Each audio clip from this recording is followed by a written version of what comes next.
Chill, Chip. It's going to be okay, buddy. 3, 2, 1, 0.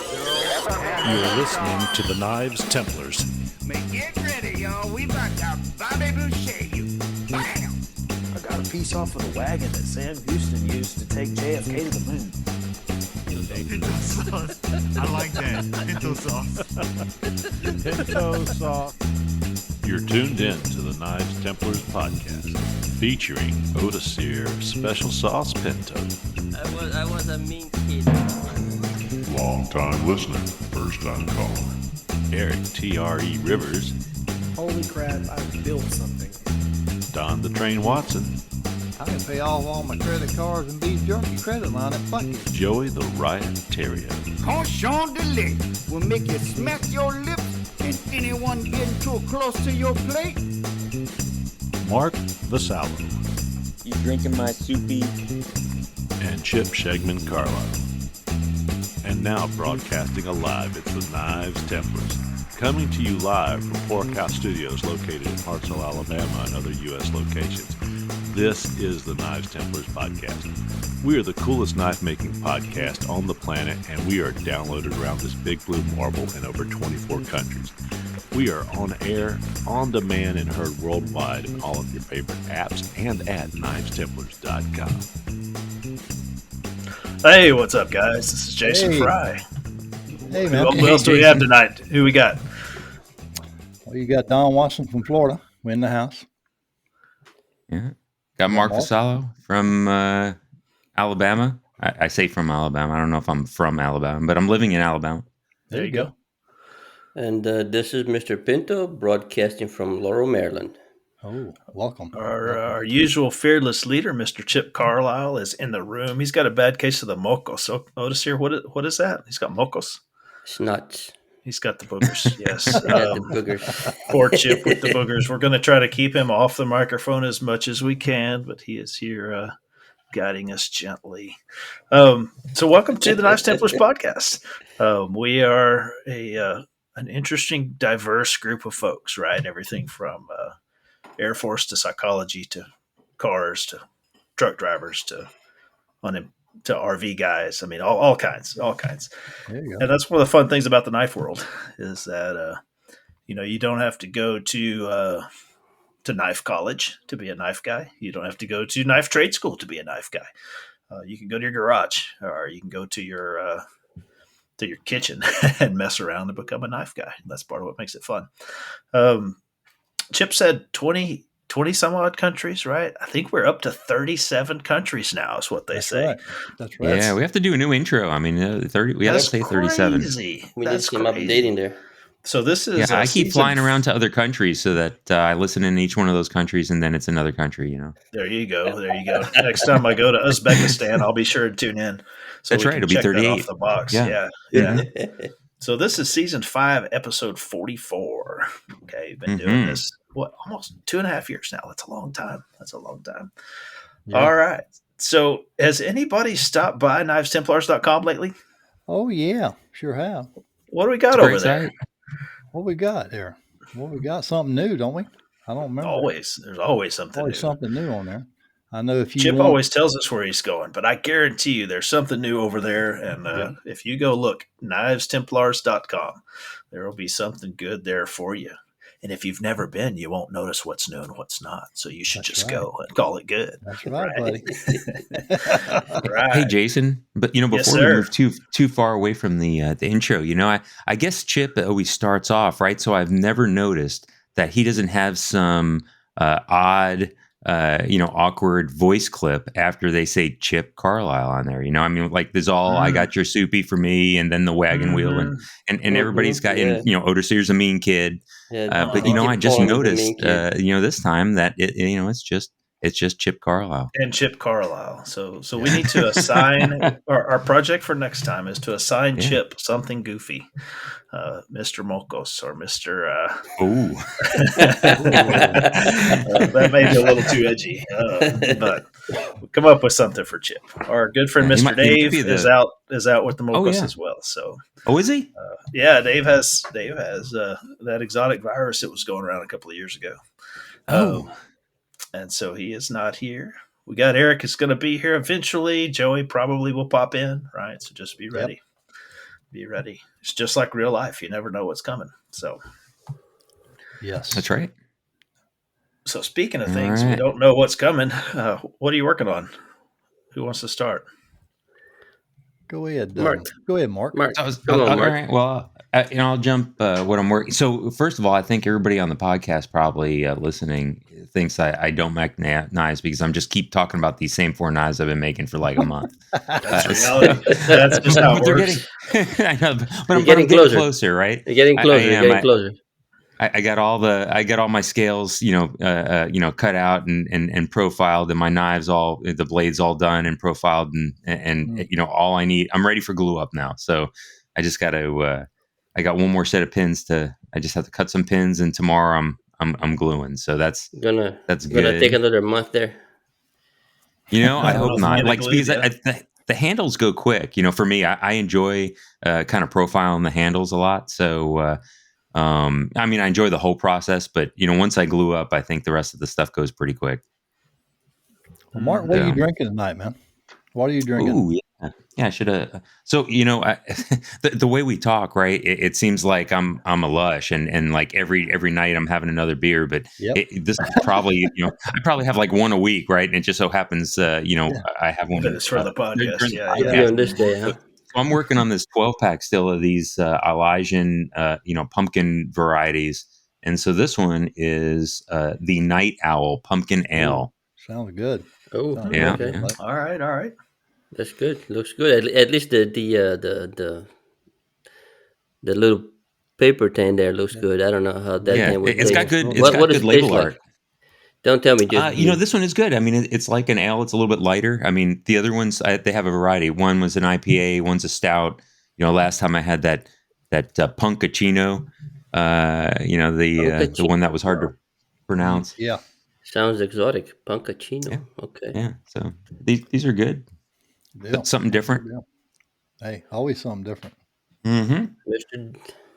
Hey, who else? Man, they're all jumping in. Everybody's Yeah, coming we in. got Joey and Eric. Now we joining us. got That's great. everybody here. That's great. Yep, So, Don, what are you drinking tonight? Your usual Well, cow juice? Yeah, the cow juice, baby, right from the Cow tit. juice. Right from the teeth. Mm-hmm. No. Yes, sir. Yes, sir. It's good. Very good. What you working on? What have you been up to? Oh, I've been working on a few knives, but I got a knife right here. I ain't told nobody. I've been working on a knife, a different style of knife. I told them I ain't told nobody, but I don't know if y'all can see that or not. This is my first hidden tang blade here. Really? I don't know, Nice. Yeah. I want to let y'all know Good how, work. and I don't know if y'all can see it or not. It's 8670, and Nice. yeah. Yep, I was looks hoping good. Chip would be on so he could see it. This is my first one here, kind of celebrating. Mm-hmm. And, but anyway, then here's the sheath for it. I just kind of muddled through a sheath here. It looks pretty good. Did a pretty good job. Oh, so that's not a Kydex. That's a leather sheath. Leather sheath, yeah. Mm-hmm. Oh, I thought you didn't make leather sheaths. I don't, but this is my first, man. He does now. All right. All He right. said But first I hidden bet- tang and first Yeah, leather but, sheath. I mean, Yep, swinging for the fence. Pinto. I knew it. oh man, I had to throw that out. I was hoping Chip would be here, but That's funny. yeah, I got I blessed. kept looking at the profile. I was The like, guard? man, that looks like a Pinto knife. Yes, it does. And that guard. Yep. Oh, And yeah. the guard is what was very very Pinto like. Very See, I elegant first own effort. one with that guard. Yeah, it feels good in the hand too, man. It's just like boom, got some chimping right there. Everything's rounded. So that is again for those that can't see your awesome little video there. That is Oh, a yeah. real live Pinto knife, right? Yep, sure is. Right. That's All right. Cool. Yeah, I got blessed this week with it, and I really appreciate you, Pinto, for thinking of me. I knew the time it went into making the sheath and the knife, and I really appreciate you, brother. Thanks for doing that. You're making a leather sheath and everything. That was funny. It was funny because it looked like a Pinto sheath with the that like splatter thing Yep, that it he was. does. That's the reason why. To throw y'all off. If I'd have said 5160, y'all would have known. That's why I said Pops 8670 to kind of throw you off a little bit. Right. But I So appreciate it, man. the greatest sin in the knife making world is representing somebody else's knife as your own. Don. That's right. Hey, but I did come clean though. You did come clean. That's That's good. right. That's right. I had The it whole set up inter- with Pinto. you go. I said, man, I got to do this, man. He goes, yeah, let's do Yeah, it, man. you bet. That's great. That's great. So, Otis here, you made Don a knife. What else? Uh-oh. What else you got going on? No, I ain't going there. Hey, give us all your knives for free. No, man, knives are expensive. It takes a long time. So, what else you working on, bud? I've been taking it easy this past month, doing a lot of hunting. I did forge 2 pieces. I showed you earlier today. This little square-ish thing. I like that. So is that a stiletto or a poignard or is It there was a going to be sort of a particular- stiletto, but it's too fat at the base, so I need Okay. to do another one and make it a little bit skinnier Nah, and I longer. like it that thick. I mean, it's going to put nice square holes in things, so that's the Yeah. important You part. need to do another one of those and put a twist in it. Yeah, Oh, that'd be cool. Oh, those Yeah. That knives. would be awesome. That would Yeah. be cool. Like if you can't, like you should explain what you're, we're seeing it, but nobody else can. So I mean, picture a what's it called, the Lincoln Monument, right? Is that what it's called, the Lincoln Monument? Like picture the Lincoln Monument. Washington Monument. The Washington Monument. There you go. The Washington Monument, not the Lincoln. Sam The just said Washington a Monument. There you yeah, go. yeah. Picture the I thought you Washington were asking if Monument, there's a and such that's thing. what I have in my hands, right? Yeah. But very pointy Mhm. and sharp and hard, and can put holes in things. There you go. There you go. So square holes. If you need Yep, if you square got a holes round and peg, things, and that's then not the thing for you. Got it. and then this week I also forged another Tanto-ish kind of blade. Oh yeah. About 5 inches length in there. It's unfinished at the moment, so not a whole lot to talk about it, but I very want fun to little chase a project rabbit there. on that, Otis, here before we circle back around to who's doing what. So that is one of those words that lots of people say it differently. So I want to hear from the crowd. Are we Tonto? Are we Tanto? What kind of knife are we? What would you call that Tanto. thing where you're Tanto. from? Tanto. Tanto. So like a toe that's been to the beach. Yeah, got it's a a tan. tan toe. Tanto, Tanto. got your I saw that Tanto. post. I saw that post Oh, on man. Facebook. All right. So I say I Tonto. I try to pronounce as close as possible to what I heard the Japanese say, and I heard them Right. saying Tanto. Yeah, Yeah, Tonto. right? It's the same thing as the. If you think about it like this, they say katana.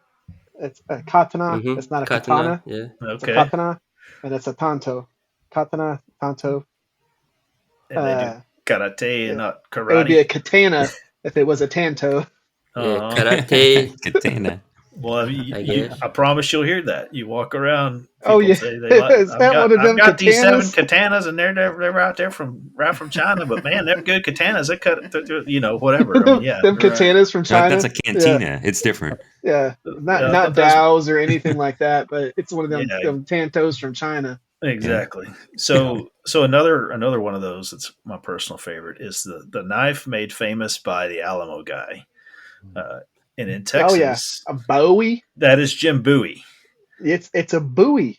It is a in Texas. It's a Bowie. Bowie every time. Because that is Yeah, a Bowie. I always heard. But there's some really smart people that study that stuff for a living, and they say Bowie because that's how they say it where they're from, and it makes me twitch a little. It drives me nuts. Yes, they actually did. A historian did a whole entire write-up. Yep. A whole write-up On on Bowie this. You can versus look it up. Bowie. It is Bowie. It is not David Bowie. It is Bowie. And Right, so- because so of the way that David- they do it. Yeah, so David took that, and that's how they said it over there. But he was a British guy. He can be David Bowie if he wants to, but that has nothing to do with Yes. my knife because that's a Bowie. Nothing at all. It is a Bowie. Bowie, Texas. That's Okay, right. it's not Bowie, County. Texas. That's It's right. Bowie, Texas. I lived in Bowie Bowie County. County for a little while. Oh, Over yeah. here in Louisiana, we cook buoy. And Okay, we what have is a that? Bowie here in Maryland. I don't know that that one, would Joey. be that would be the innards of a cow. So like the Okay. kidneys, the liver, lungs. All No, right. that is a It's a haggis. French. It's a French word, and they call it buoy. No, that's a Okay. haggis. Is, Yeah. Who? is that When you what goes in when you put all the boudin? innards, when you Is that put the all same the boud innards in inside the French? stomach and you cook it, it's called a haggis. Yeah. A There's a haggis. haggis in Europe. No, in boudin, it's just liver, ground meat, and rice and Okay. seasoning. Yeah, No. and So not all the sausage. guts, just the liver. Gotcha. Haggis. Just the liver. It's Right. still a That's haggis. it keeps the rice Innards. moist. That's why they use Okay.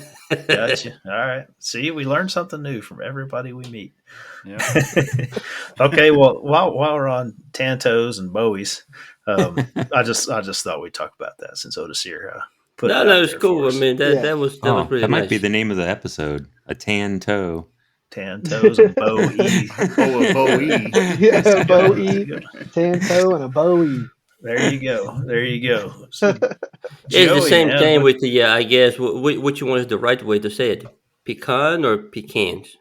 Oh, I know about Pecan. that. Huh? Okay, Or so is it Pecans. acorns?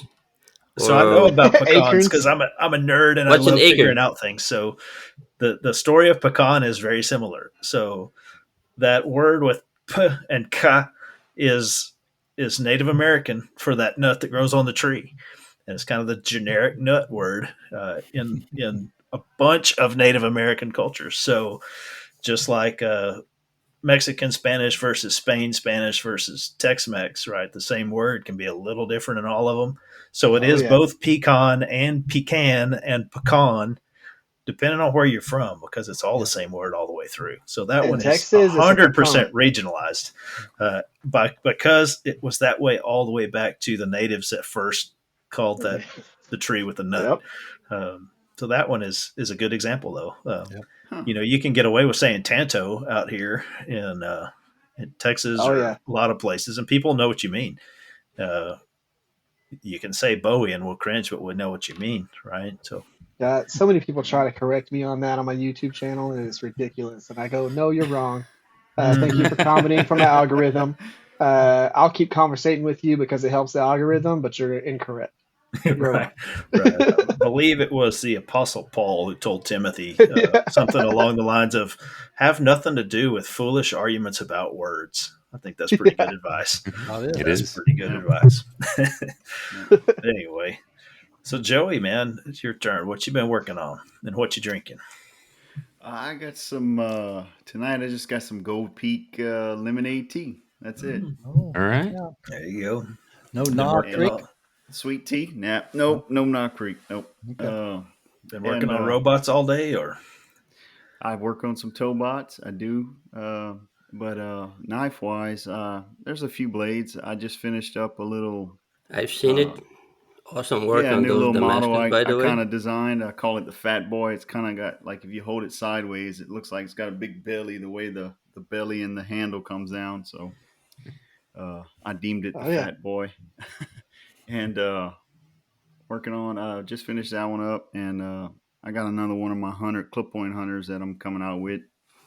Both of them Damascus. Did a little forging since the past couple of weeks. I think I shared a picture with y'all. That was on good. Integra I was working on, and it's some 52-100, man. And if you don't forge that stuff hot, it'll crack on you. And that's what happened. So I had a nice profile going, and then I kept chasing the crack. Once I saw where the crack was, it went down from where the clip was and almost across to the belly, behind where the point was. And I was like, man, this is not good. I kept chasing it. So I cut it off. I hot cut it off. And that's when I sent that picture. I was like, wondering if I should just kind of reforge it into another shape or just start over. And I just trashed it. I started over. That's probably how they invented that American Tanto, right? As they just just cut it off. Oh crap! I'll just grind a bevel on there. It'll be good. It'll be good. Yep. Good times. Good Design times. opportunity. Yep. So Don, how about you? You got a Pinto knife. You working on anything? I don't need no other knife now, brother. That's I'm true. pretty much That's set true. now. Right. I can quit playing around now. No, No, we just been working on some sieves. I was asked today to work on a little knife from another little small knife. So I drew one of them out, about 6 inches long, 6 1/4 maybe, and then I drew another one with like 7. But I never hardly do knives that's real small like that because I call them pinky cutters, and he asked me to do one. So you know, you get them about that long, man. You got big hands. But that's all I've been doing, man. Just enjoying the weather down here in Florida. It turned off nice and cool. I Yeah, seen yeah, Eric. Yeah, it I is seen getting Eric. nice. I seen Eric with a sweatshirt on and doing his Yeah. lives. I know he's probably glad it's cold, gotten cooler. So yeah, Uh-huh. enjoying this weather, man. yeah. So Yeah. what you doing out there in Wichita Falls, Texas, Eric? Oh, working on a lot of stuff, man. Transitioned from regular job to full-time knife maker. This is my first full week of doing that and trying to figure out so many things. There's a lot that goes into switching this from a hobby to full-time thing and trying to figure out how to make good money off of it and make yourself efficient and make yourself, you know, prioritize the right things. And but I've been working on a bunch of knives. I've got 11 EDCs that I'm working on right now, and I've got another profile for 4 to 5 more that I'm working on. Trying to get my website up to about 35, 40 knives, and and that way, if you don't have inventory to sell, man, and if they're all custom, unique knives, those don't Mm-hmm. sell super fast. But EDCs Yep. and kitchen knives and stuff like that, you can put them out, and that's what I'm figuring out right now. Mm-hmm. And Mm-hmm. so that's all I'm working on is just getting knives that'll sell out So the there. lesson from week one then of full time knife maker is make what the customers want to buy right now. Yeah, Yep. and That's legit, man. That's legit. prioritize your knife making, man. I tried to do a daily vlog while I was doing this, and Mm. I had to think about it. What I was doing is trying to set up moments to film instead of moments to progress myself to the next step within knife making.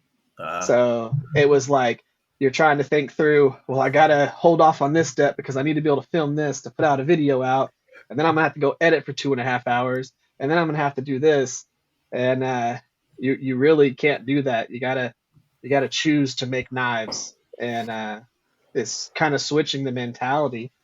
And we could talk about that later, but Yeah. it's just it's been trying to get myself in the lane of knife maker and less YouTuber, and try and once I get my inventory up, I can focus more on the other stuff. But Yeah. yeah, it's been Yeah. an interesting transition period, man. Yeah, for sure, for sure. Bet. So how come you're switching full time to knife maker now? Because I got laid off from my job that I had, and it's one of those things where I lucked out and I got laid off at a point to where my YouTube channel does do good, it does well, and I already have another skill to transition into. So Mm-hmm. a lot of people, you get laid off and you're sitting there panicking because you got to figure out uh, what other job you're going to get to try and replace your income. And luckily, I have the ability to do this while I'm doing that. And it's just, you know, it happens. And I was, you know, I was the older of the two people that they were choosing between, and the younger guy was more malleable than I was. Uh, and so, and I trained him real well. I brought him on to do that And job. and they could probably pay him a little cheaper than they were paying you. They Yep. absolutely can. They cut his pay. They cut his pay instantly because they what they did was there was two of us, and in the position that we were in, and we were bought out by a company, and no one Yeah. explained to the people buying the company what our position was. So the whole entire time they're thinking, why the heck are we paying two people to do this job? Yeah. So they consolidated the position, and I was a little bit more verbal on. I understand that we are transitioning to a new company. Uh, what have y'all explained our position was? Have y'all talked about pay? Have y'all talked about this thing that we do and get paid for, that thing, this thing? And he was kind of just chilling in the background while I was doing all this. And they were the whole entire time knowing, well, we're going to cut y'all's pay. So maybe we should keep the guy who's been quiet in the back. Yeah. Yep. Right. Yep. So let's use that to help our friend out and segue over to our sponsor, the Rivers Experience. Right. Mr. Eric Rivers from the Rivers Experience YouTube channel can teach you the finer arts of knife making. He also has TRE Workshop on Facebook. He is a great guy, has a good interaction with the community, does great video instruction, and also would benefit from you buying his work. That would be a good time for that ad. Yes. Absolutely. Well, Absolutely. if we can get the 1 million listeners of this podcast to all sign up to his YouTube channel, I think it would help. There you It go. would be very beneficial. That would help feed Eric's children, please. Yep. And I still will be doing the educational stuff because I Yeah. like doing that, Good. and the nightly live streams. So it's gonna be fun. There you go. Have we made it all the way around? I haven't talked about what I've been doing. Yeah, what have you been doing? I am Yeah, what you alternating been doing? between blue Gatorade and sweet tea, not mixed together. That would be gross. I just had a little bit of Ooh. both here, just because I was thirsty. But no, I have been on a mule deer hunt last week. I went out to New Mexico and chased deer all over the place. Hiked about 20 miles in 3 days and saw a whole bunch of does and very, very few bucks. Nothing at all worth shooting. And so yeah, my feet hurt, but I haven't been in the knife shop. But this weekend, tomorrow, I'm getting right after it. I've got I'm behind on Christmas orders. I'm not so behind that I won't make my deadlines, but it's definitely the weekend to get cracking on some knives for Christmas stuff. Got a set of 4 stainless hunters, and then next weekend I'm doing a little bit of light forging. I got a knife to forge out of a file, which doesn't take long. But then I got a buoy with a hamon to do that I do in the forge, and then a couple of other carbon steel buoys that I'll do in the oven. So kind of been traveling for work a lot too. So but juggling the knives and fitting them in there ahead of my Christmas stuff has been my challenge. But all right, so let's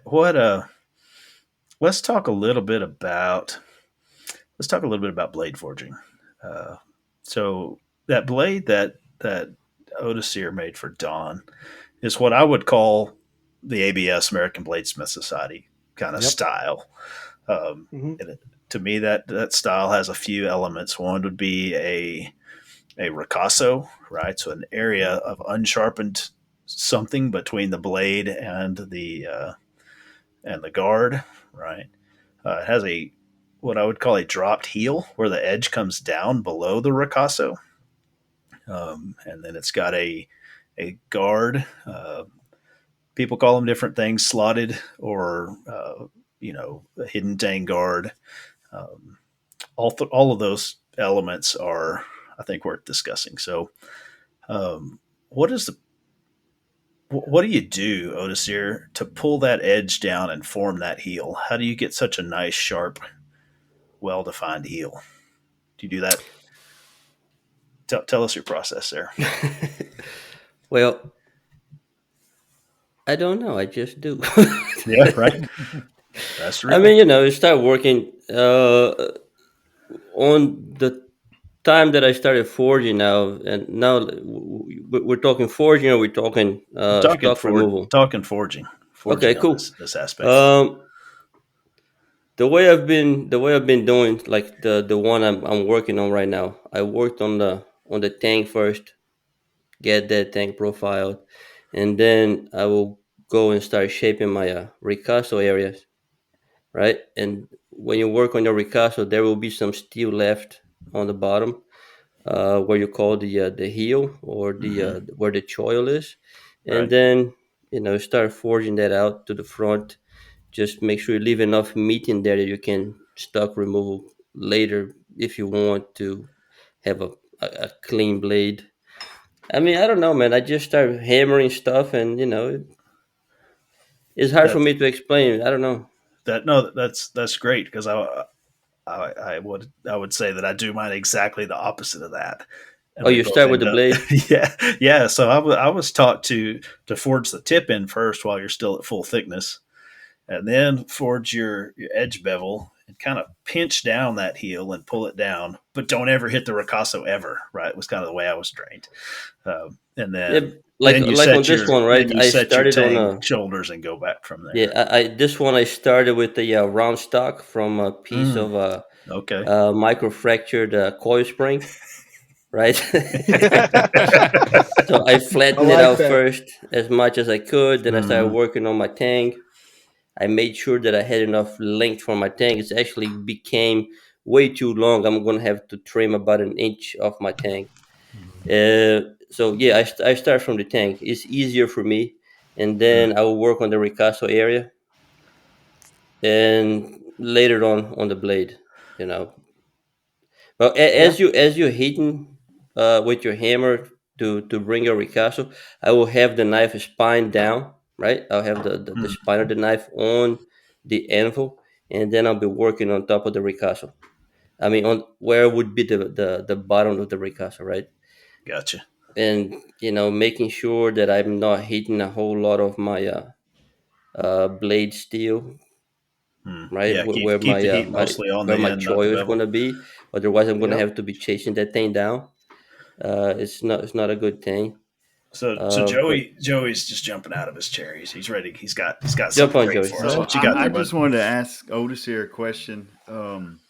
So do you set those shoulders on the anvil No, for your no no, you no. I grind them will in? forge as much as I can, especially the shape. Right, this one was fully forged the shape of it, and then I forged a little bit of my bevels in there before I went to stock removal. Uh, and on this one, I didn't use any scribe lines for my edges Okay. because I didn't have a perfectly flat surface, Hmm. but it came out all right. So yeah, Use that eyeball micrometer instead. yep. Eyeballometer. And one a little trick I learned is when you're grinding your plunge lines, and I will have my file guide. Hmm. You can use the file guide as an aiming device Yeah. and look right in between the file guide, and you can see where your edge is, and then you can bring it to the final position as it goes. I actually say this in the video that I'm releasing tomorrow. What you just said there is in the video talking about, you know, as I go through and I thin down my Mm-hmm. edge and keeping it centered as we go Yep. down because I only scribe on the first preheat treat bevels, and then from that point forward I do everything else by. But I do too. I was who was I talking to? I don't remember exactly the person I was talking to. Oh, talking about beginning knife making, right? And a lot of people want to jump into straight into the forging, and they forget the I I would say the very important thing, which is stock removal and Yeah, it's all refinishing the grinding in the knife, end. Yeah, that's is right. right? Yeah. Stock removal Yep. and hand sanding, hand finishing. Hmm. And from the beginning, I focused on these two aspects, getting really good at stock removal and my hand finish on the knife. And Yep. yeah. then now that I've got that down, now I'm being able to put it together with my forging, and just everything is coming out great, I See, guess. Yep. you Even did this it the little right way. stiletto type that I made, it was also from a round stock piece of Looks coil good. spring, and it Yep. stretched it out really nice. And you know, the more See, you do it, the better you're gonna get it, I guess. That's right. the Yep. the reason why Because I like the way you're thinking that through is because if you haven't done real clean stock removal work, you don't really have a super defined end goal when you start forging. So Mm-hmm. whenever you have that down, like you have the clear image in your head of how much ricasso you want, where you want your plunge lines, what the end result's going to be after Yeah. you grind it all. It makes it a lot easier to go through and forge a blade, understanding what the end result's going to be after the stock removal. If you just yeah. focus on just the forging aspect of it, you might be putting weird things in weird spots, and then you just grind them away and you're just getting rid of material. You could have just done a stock removal knife from the get go. But like for me, I do want to help with one thing though. So um, going back to the forging the heel down and setting those things in, the easiest way to do that is, for one, practice your hammer skills so you know what your hammer does whenever you're trying to forge it down, when you're going to use the round side of your rounding hammer, when you're going to use a straight peen or a cross peen. So what you can do, make it pretty easy, is what a lot of people do. You forge in your tip, get that going. It doesn't matter whether you're working with round bar, square bar, flat bar, anything like that. But yeah, you can forge in your tip, get that point. It doesn't matter how pretty your blade looks at this point, just literally get that tip in there and then go ahead, figure out where your ricasso is going to be and define that, define that transition from blade to ricasso or tang, however you want to do it. Get that step notched in there and then forge down your ricasso roughly to where you want it. And by default, you will have material where your heel is going to be. And then all you got to do as you forge your bevels in, it'll automatically draw that heel down. And what Mm-hmm. you can do is you can start the bevels from front, from the tip, work them back a little bit, leave a little bit of meat, but before your, like, between your plunge line and your ricasso, and then you can take your cross peen and literally draw that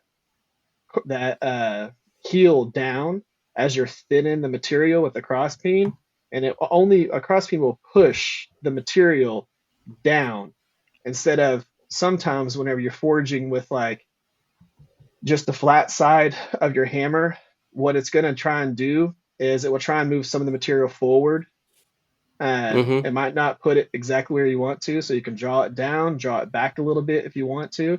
I'll switch between cross peen, rounding hammer, and the flat side, and Mm-hmm. basically just work it down to where I want it, flatten it back out. Remember that you do not have to have a clean blade until you're doing your finish work on it. You can go Mm-hmm. ahead, get your profile roughly where you want it on your blade and your ricasso, forge your tang, because you're going to have to move a bunch of material. If you get your blade looking super pretty and you have not worked on your handle at all, you're going to screw up the Yeah. geometry of Mm-hmm. everything in the Mm-hmm. process Yeah. of I think forging the I handle. think that's why I start with my tank. I think that's why I start with the tank and I get my tank profiled and forged. I don't do the shoulders until I slap my file guide in there, Mm-hmm. right? Yeah. And then back to front.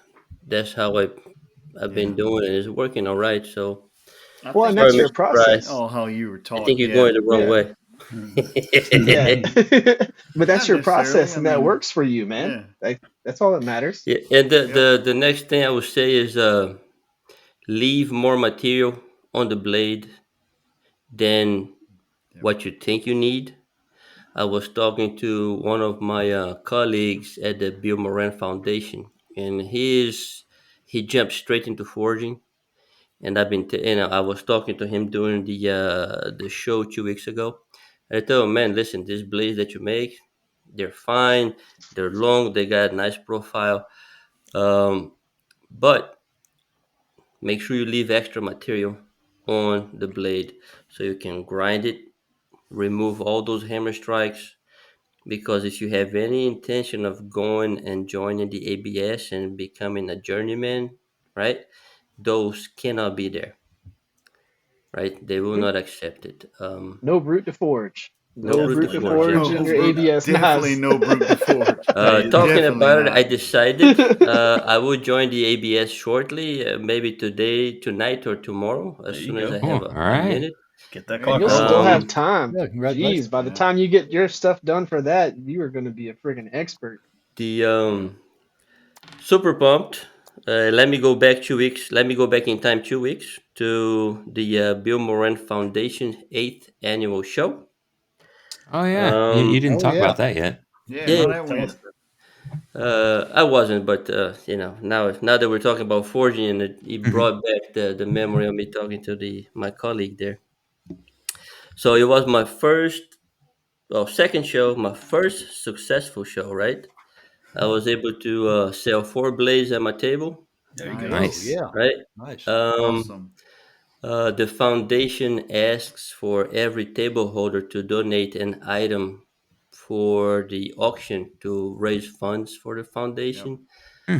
Um, they do a lot of get-togethers and volunteering, and I don't have the time to volunteer to go and help out with the shop and the building and cleaning. None of that stuff.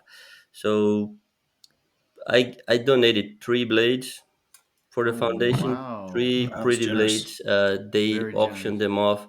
They were able to pull out a pretty penny out of those 3 knives. I bet. Nice. I don't know exactly how much. Didn't ask. I was busy doing something else. Um, the final push that I needed for me to decide to join ABS was Mr. Jay Nielsen. He Yeah. had a Mm-hmm. table there, and we talked for about, I want to say, about 20 minutes. He came to my table, he saw and inspected and critiqued all my knives, Mm-hmm. right? Mhm. And he said, "Okay, man, you're ready to take your ABS test." So, okay. Not that your words don't mean nothing to me, but it's like an ugly kid asking his mom, "Am I ugly, mom?" Of course, she's not gonna say yes, right? Yeah, you can say, Right. yeah, So I need, I would I say, a love that analogy you professional's just opinion. used. A mastersmith opinion, Hmm. Yeah. and he handled all my knives. And he really liked it. Last year, I went there as just a walk around, to see the show, and I had brought with me a couple of knives. This show, I brought the same knife I had last year on me, and I'm happy to say that Mr. Nielsen has one of my knives on his collection now. Hey. Right. Nice. So, Nice. Oh, Yeah, that's cool. cool, cool. on that note, also, I was talking to him before the show ended, and there is a possibility that he will be joining us at a future podcast. Oh, Fun So keep sweet. times. up, Nice. Fun you times. know, Sweet. and see where we go. I mean, I was Yeah, talking to Jay. him actually earlier today, and maybe next recording we're gonna have him in the show. So Yeah, that's great. yeah, Nice. good thing right there. Yeah, I Jay's was super really nice happy. guy. You Yep. know, it That's was a Hey, good awesome. Otis day, here. awesome day. Chip's not on today, but I know he would have asked you from the show. Did anybody spit on your knives? Yeah. As a matter of fact, yes. Oh, come on, Jay man. Nielsen. As a matter of fact, yes. So we were there, right? I'm talking to this older gentleman, and now we're exchanging ideas, and he's looking at my stuff, and through the light, I can see little pieces of spittle coming out, and I look down, and I see them landing on my knife. I said, "Oh man!" Ah. I didn't want to grab it right away, so I just let it sit there until he sort Till he of left, yeah. walked out, and then I slowly picked it up, and then I cleaned it and put a little bit of dab of oil in there and Oil. cleaned it, put it back in there. But yeah, now I know what Mr. Kyle Royer felt when Chip put some spitter on his That's blades. right. Just like, Oh, that's awesome. It was an awesome day. I really loved that That's day. It great. was That is happy awesome, great. for you, awesome, Congratulations. Otis. That's Here. awesome awesome. That's experience. awesome, man. Happy for you, man. Yeah, Good deal, yeah, man. it That's was awesome. It's good stuff. really great. Good stuff. All right, man. Come on. No dead here. So, Mark, where are you swimming to today? Do you usually swim to Newfoundland, or are you more like a Yukon kind of guy? I guess it just depends. It depends on what our next sponsor might be located. Yeah. So our sponsor, Maritime Knife Supply, out of Canada. Then I would probably swim there. Yeah, they have great products and services in Canada and international. That's maritimeknifesupply.ca, our Canadian friends. All right, so that was easy. We got worldwide going by just recruiting some Canadian sponsors. That's right. The rest, though, have come along organically. Totally. Are knives even legal in Canada? I mean, they seems to be banning a whole lot of stuff up in Canada. Very good Canadian knife makers. There are. So I will butcher this name because I'm from Texas, not Canada, and I don't speak French either. But Wolfgang Lochner, I believe, is how they say it. Lorchner, something Lochner. If you don't know that name, Loerchner, Wolfgang. His wife, his daughter is Elizabeth, I believe, as well. They are exceptionally, ridiculously talented Canadian knife makers. He was a long-standing member of the Knife Makers Guild. Does almost everything with files. Okay, so wow, he's got the best flow in the business. So his designs just look like they're a bird or they're so natural, and he does all that work with tiny files. Talk about meeting Jay Nielsen. The first time I went to the guild show, I saw Wolf and I was like, holy crap, I'm in the same room as that guy. This is awesome. Right. So he's Canadian, I guess is my point. So there are some superb world-class Canadian knife makers. Okay. Cool. They really are. Excellent. And again, I'm sorry, Wolf, if I butchered your name. I know I did. There's Canada. I mean, I got a friend up in Alaska who's a Woots steel guy. So there's some people up north that make some crazy. What's the name of that? What's the name of that of the YouTube channel from Heavy Alaska? Forge. What is Heavy it again? Forge. Heavy, as in how heavy it Forge. is. Heavy Forge. Yeah. I've seen him. I've seen some of his work. It's nice. Yeah, he's the just way like, he you know does what I'm gonna do? the woods. Yeah, I'm gonna put all these things together because I want literally scientifically this amount of carbon, this amount of this material, and he combines it all together and makes himself an ingot, forges those bad boys out. And they have some of the best patterns because it's so fine, the patterns in it. I mean, it looks absolutely crazy. And the fact that he just does that is nuts. And he's like an ice road trucker too. So he's like, he does all kinds of crazy stuff. But yeah, as soon as winter hits, they pretty much everything gets shut down. So he just makes knives all through winter because they're under 12 feet of snow. And so he just spends his time, I guess. That's one way to keep warm, I guess. It's dark 20 hours a day, too, or 22 or 24 hours. Or it's light the entire time. Yeah, all summer long. My wife lived in Anchorage for a while from her dad being in the military. What is the temperature for you to actually melt steel and make that little ingot and mix all those? You just got to get it past critical temp. You just got to get it to melting temp. But they're and I mean they're 2600 if you're making an ingot, degrees. It's melting inside that cup, right? Yeah. It is melting inside there, but all they're doing is they're creating a forge and then they're bricking it all in so that heat's not escaping. If you just lit your forge up and kept it closed off for 4.5, 5 hours, that bad boy would get spicy in there. But some of these, they're getting it, a lot of the fire bricks are rated for 2600 degrees.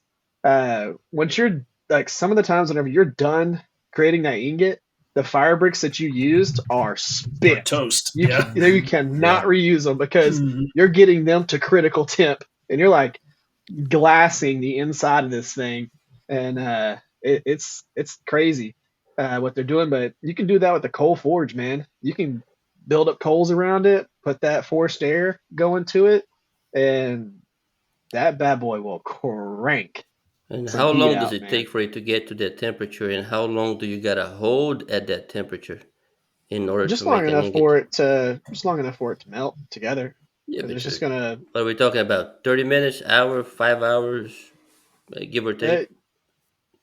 as long as it takes for the forge to heat up to the right temp.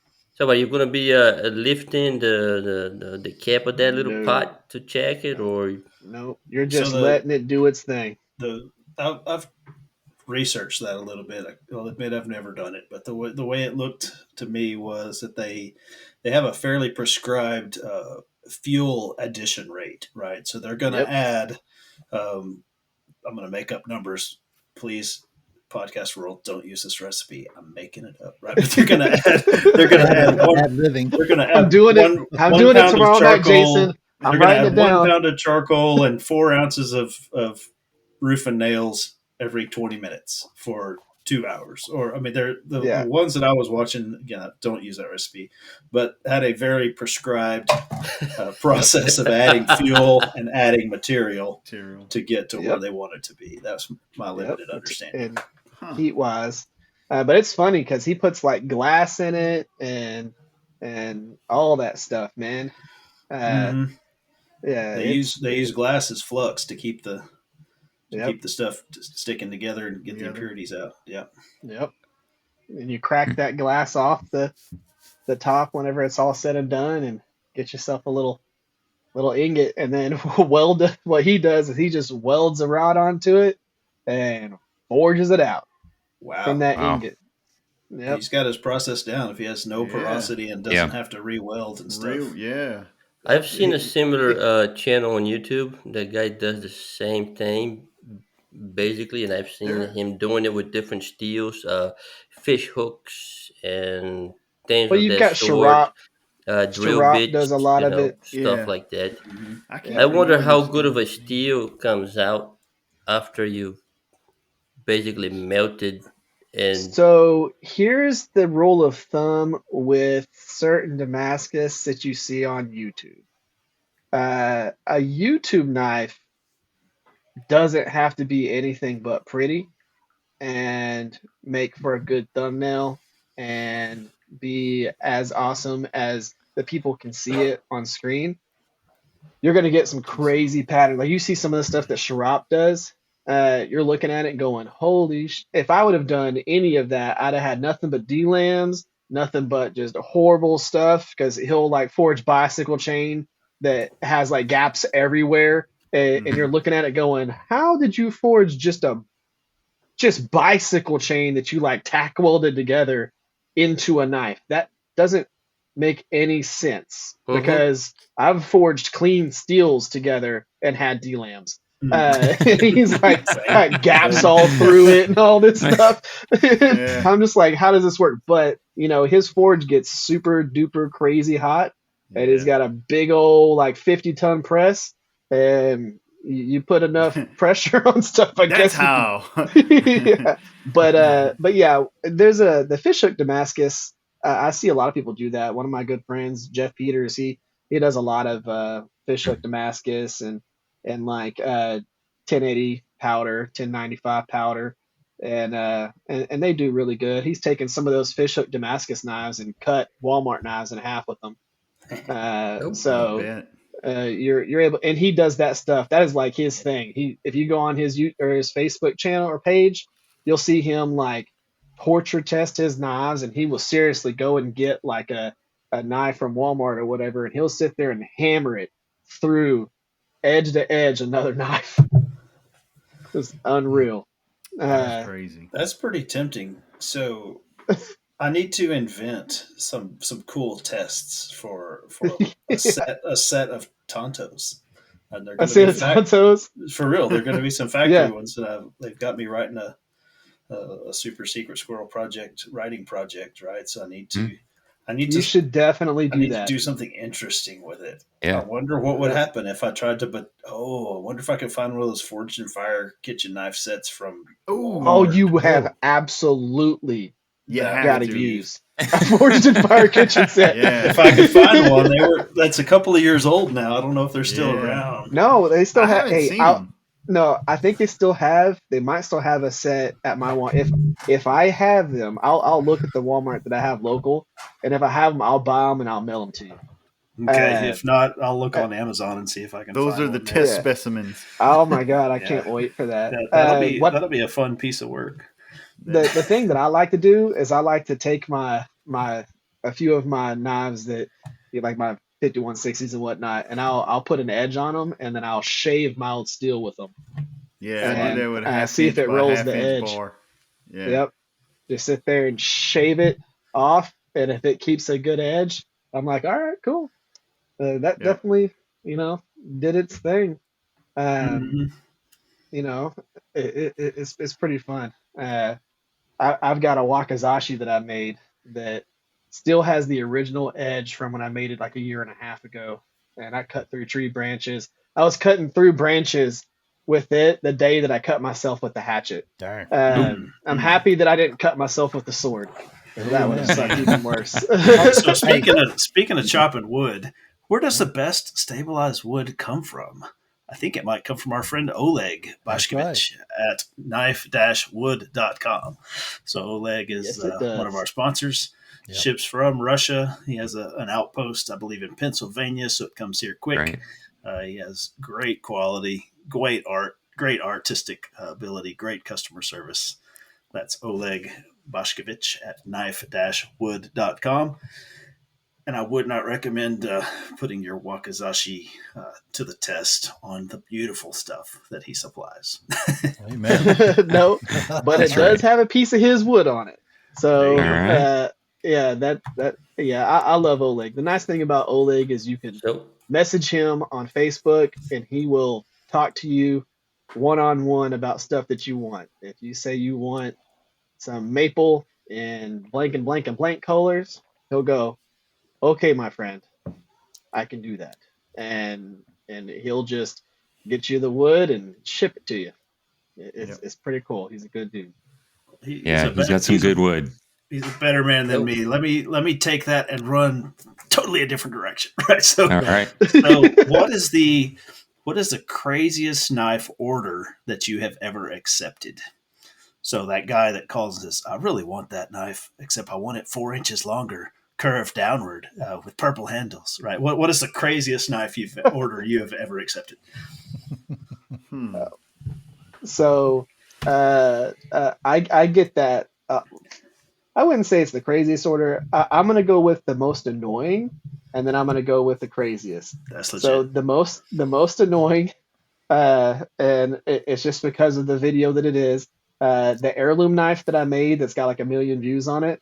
Oh, yeah. I get asked to recreate that knife 5 times a month. It's made out of a 1/4 inch thick Nicholson file that they do not have a ton of in the world right now.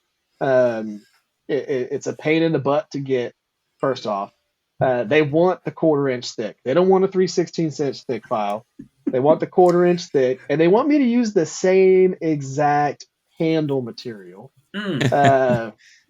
And I'm like, for one, part of that handle material is never going to look like that because wood is natural, and there's going to be different grain patterns and all that stuff. But they want that exact knife, and I no joke, it's literally like 5 times a month. I get asked for that, and if I could recreate those over and over again, that's fine because they sell for like $500. Amen. And I would be able to just make those knives and make a living and be perfectly fine. But it's finding the materials, having them on hand, and then just recreating a knife that I told the guy that I wouldn't recreate. Just having him be okay with one. And then the craziest one is one that I haven't even started yet. I've got a guy that wants me to make I guess the easiest way that I could say this is a spear that is like one-handed. Because the blade that he wants is like 19 inches long. It is a full-blown spear, but he wants it to have like my like I did like a hand and a half handle thing. It's just like an oversized handle, but he just wants a full blown like how you would make a spear, but I've got to figure out how to do the spear and have it a regular cool like oversized kukri-ish handle like you would see on a Jason Knight knife, that has like that crazy pistol grip and all that stuff. But yeah, he wants the blade to be an absolute spear. So if you look at it, you're thinking to yourself, okay, I could picture that a little bit.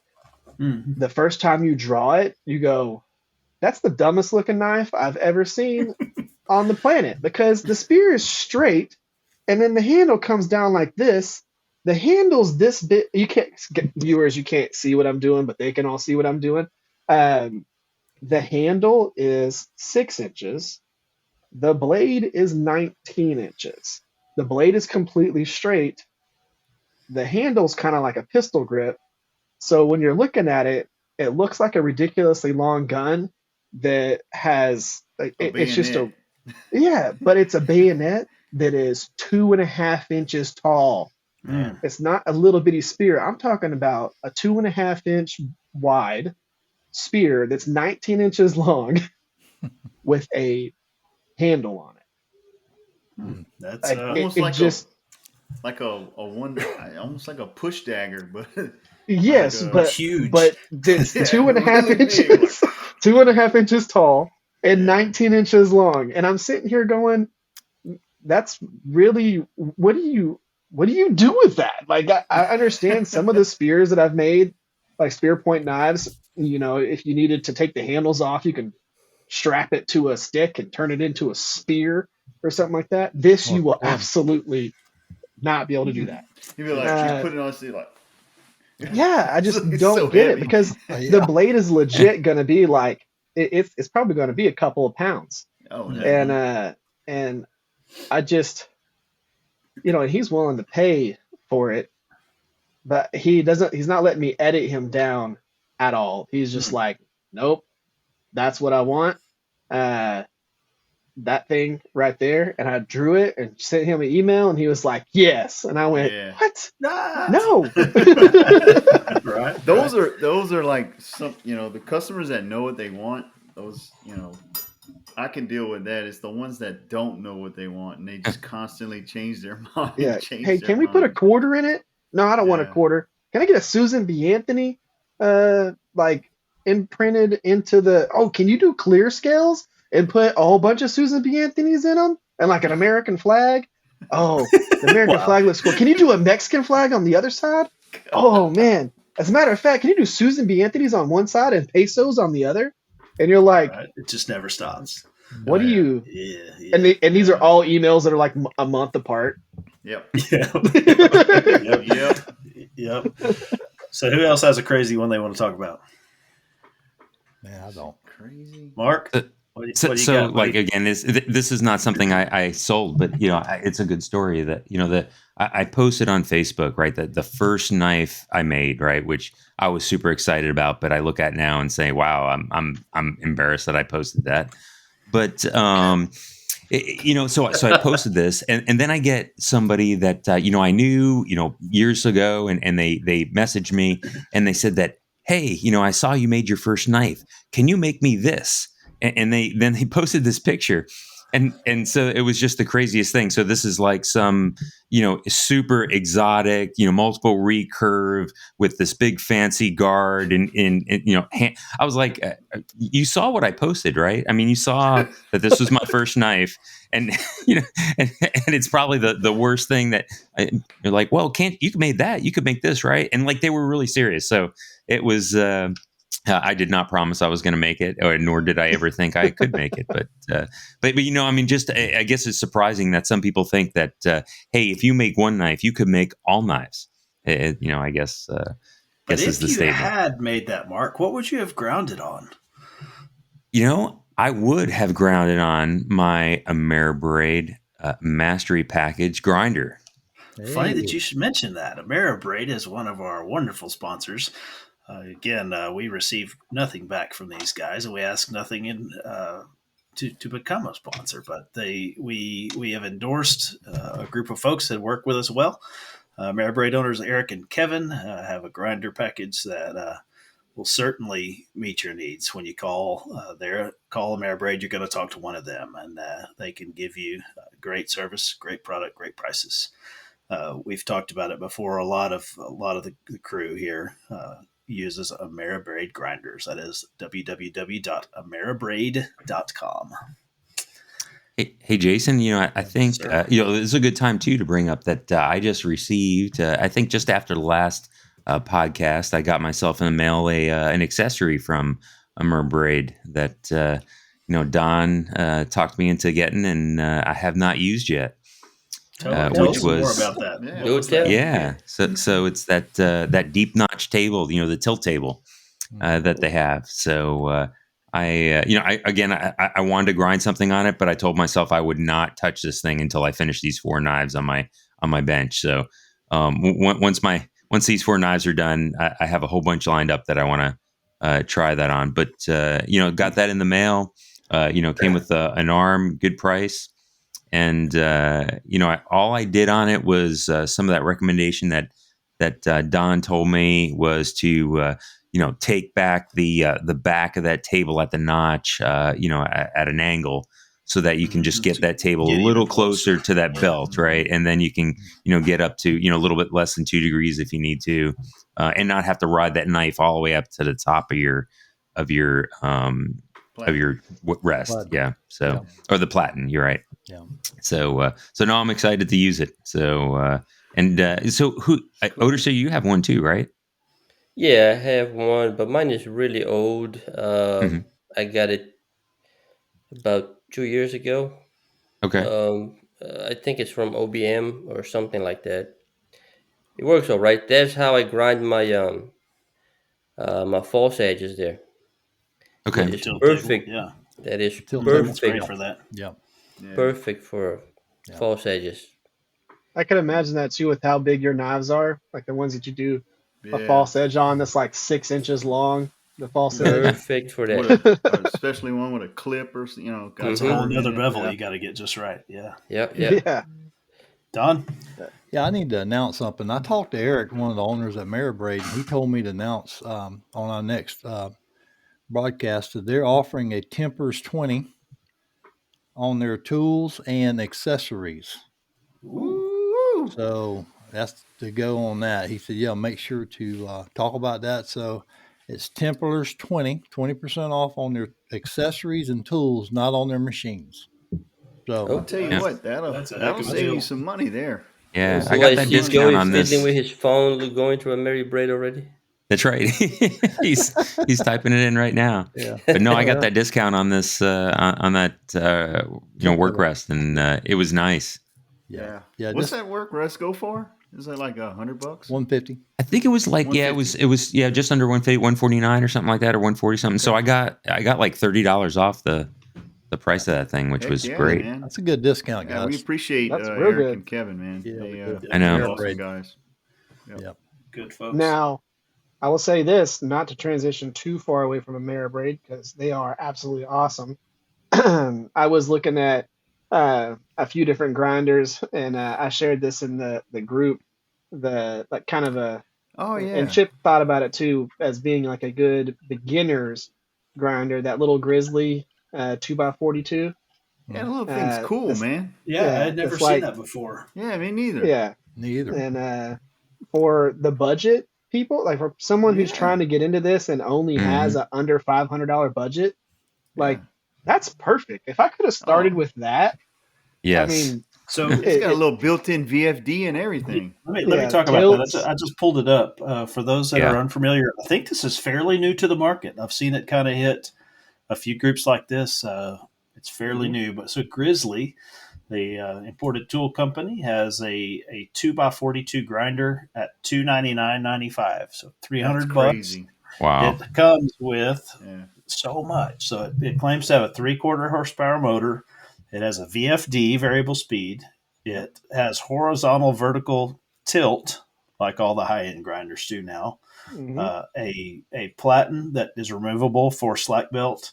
It also seems to come with a work rest for $300 out of the box. That is All right. Yeah, and Not bad. exceptionally ridiculous. the crazy thing man. is the work Crazy. rest moves around, so you can use it while it's horizontal. The work rest can move Nice. around and pull up to it, so you can actually lay it down to do spines on knives. Hmm. You can tilt it at all kinds of different angles. You can do all kinds of things Yeah. with it, and it just comes with that. Yeah, That is it's when you shared it, man. I crazy. looked it up. I went to Grizzly's website and I couldn't find it on there. Where'd you Mm. find that? So it is on Grizzly's website, but you have to type in, if you just type in 2x42 Grizzly knife grinder or a Yeah. belt grinder, it should pull up in Grizzly's thing because the Huh. link that I sent y'all was actually Was from Grizzly, correct. was from Grizzly So they are currently on back order with more of them expected next week. next Okay, week. Yeah, I bet you they So- can't keep those things in stock. I bet you not. So I started way back in the day with a Craftsman 2x42. And those Mhm. machines at the time were about $150, $179, something like that. And it wasn't 10% of the machine this is. So if this checks out, if these come out consistently and are available, I mean, it will revolutionize to me the beginning Yes. stages of I'm knife maker. I'm buying one and I'm gonna do a review on it. So To I'm be gonna able to go ahead VFD for $300 is, Yep. oh my gosh. Yeah, amazing. just getting a VFD and I a might buy motor that one works just to with get it. me the VFD. Yeah, There you so I'm buying one. I'm gonna be part of the group that gets, that buys There you it go. for the next order, and then I'm gonna check it out. I'm gonna do a review on it, try it out, bog it down, do all the stuff, and see how it Yeah, I goes. mean, it's not a 2 horsepower motor, but No, but it's you know. 3/4, which Yeah. yeah, is but is maybe it works enough. for me It's because maybe I enough. have a grinder that has a 2 horsepower motor for hogging Mhm. off material Mhm. and doing all that stuff. But I'm gonna make a sharpening attachment for this. Oh, Just okay. how a Ameribraid has and all of that. I've been debating on making my own sharpening attachment, and I'm gonna make one for one of these guys. There you go. And I'm just gonna sharpen blades on it and do like anything where I'm working with a high grit belt. Anything that's above like 400 grit, 600 grit. Mhm. Just use that because you can. My current grinder doesn't have a VFD, so if I'm working on a 600 grit belt, sheesh, you gotta have it wet all the time because Yeah. They burn the tip you could quick. start you could start at a plunge and you get halfway through the blade and it's like screaming hot. Yeah. It turns purple real quick. Right. Hey, Yeah, it turns Yeah, purple yeah. real quick. Yeah. Oh, yeah. I just wanted to. I got me one of those new misters. Talking about sharpening blades. Oh yeah. Yeah, I think I shared it with you guys. It was like Did. $11 on Amazon, Yeah, I got That's one. too. crazy too. and it's worth every penny. Yeah. I had to buy. I had to go to Home Depot and get this air regulator to hook up to it and some 5/16 tubing. But Yeah. I can send y'all the link again and the way I hooked it up. But works like a champ, dude. So I mean, That'd be great. I've got a question for you on those water sprayers like that. Yeah. So my machine, of course, is your classic Beaumont Metalworks. Almost all of it's steel. There's like almost no aluminum on it. So if I'm Right. sitting there and I'm spraying water on that thing, if I didn't like oil that thing like it was a cast iron skillet, the next day that thing would be brown. Yep. There we go. So how do y'all keep how do y'all put that much water onto Well- your machine and keep them from just absolutely rusting rusting? out. Yeah. So the Ameribraid grinder is like the all the tooling arms, they're black and they're coated. They're like treated QPQ or something, or I don't know what it is, but it adds like a corrosion barrier against. Okay. I'm not. Now over time it will rust, like the work table, Yeah. uh, and the stand and stuff like that. But it won't. I get water on it. Um, you know, You got a stand, and Joey? it's what's You that? got the stand. You also got the stand too, right? Yeah, I got Yeah. yeah. It holds all the tooling arms and Yeah. stuff. But the little mister, it's not like spraying water out. It's very fine, a very fine mist, and you can Yeah. control, How the much? amount of water Mhm. with the air that you're pushing. Yeah. So it's a Well, I mean, very with fine all your mist. stuff being coated, so I guess that helps too. Yeah. Yeah, and now I'm not saying it wouldn't rust. I just started using it, so and I mainly got it because I do most of my grinding post heat treat. Yeah, me too. Yeah. So yeah, A lot So of slight pivot. Where would you get 2x42 belts if you were a Knives Templars fan? oh, Did you know that Phoenix our friends at Abrasive. Phoenix Abrasives have those? Right, That's so right. Yes, All right. Phoenix yeah. carries a full line of knife making belts in all kinds of sizes: 2x72, 2x48, 2x42, in all different weights and abrasive qualities. They have great prices, great selection, quick delivery, complete inventory of everything you could ever need in a knife grinding belt. That would be phoenixabrasives.com. You can use Templars 10 at checkout for 10% off your next order. And that's what I'll Cool. be using when I get my 2x42 in, because I got to order a whole bunch of belts. I do not have any of those. I built Which a is, 2x42 a while back, and I I had remember that belts one. for it. yeah. I have Your Uh, a grinder, yeah. your angle grinder for 2x42. Yeah, oddly, as the I motor. have a ton of 2x42 belts left over from the little Dremel of all grinders, the little Dayton, that little 2x42 Dayton. Yeah. I think Chip has one. Yeah, Uh, he does. yeah, when I got a bunch of belts left over from it, I done burnt it up. I had to throw it away because it just burnt. I mean, so I have a ton of belts left over. Yeah, you send me your address, I'll send you what I have, Eric. I mean, you're Perfect. more than That welcome to works for have them. me. Yeah. As a poor full-time knife maker, I'll take it. Oh man. Right? That's the truth. That's the truth. Oh man. Oh, but darn. Oh, I need to say It one more definitely thing. knife making full-time doesn't make you rich. I'll tell you that. Yeah, Knife making period doesn't make you rich. That's the truth. So what you got, Don? yeah. I want to add, when you go back to Ameribraid to get this your 20% off, go to Templars 20 at checkout. Type in Templars 20 to get that big 20% off. There you go. That's it. Thank you for bringing Thank that you. back up, Don. Yeah. Appreciate it. Appreciate it. So I didn't answer the question about what's the craziest order I ever took. Oh yeah. Oh yeah. We were talking about that a still little on in that. in the Sorry. pre-show. No, we ramble. We go. We just go where the rabbits take us as we chase them, right?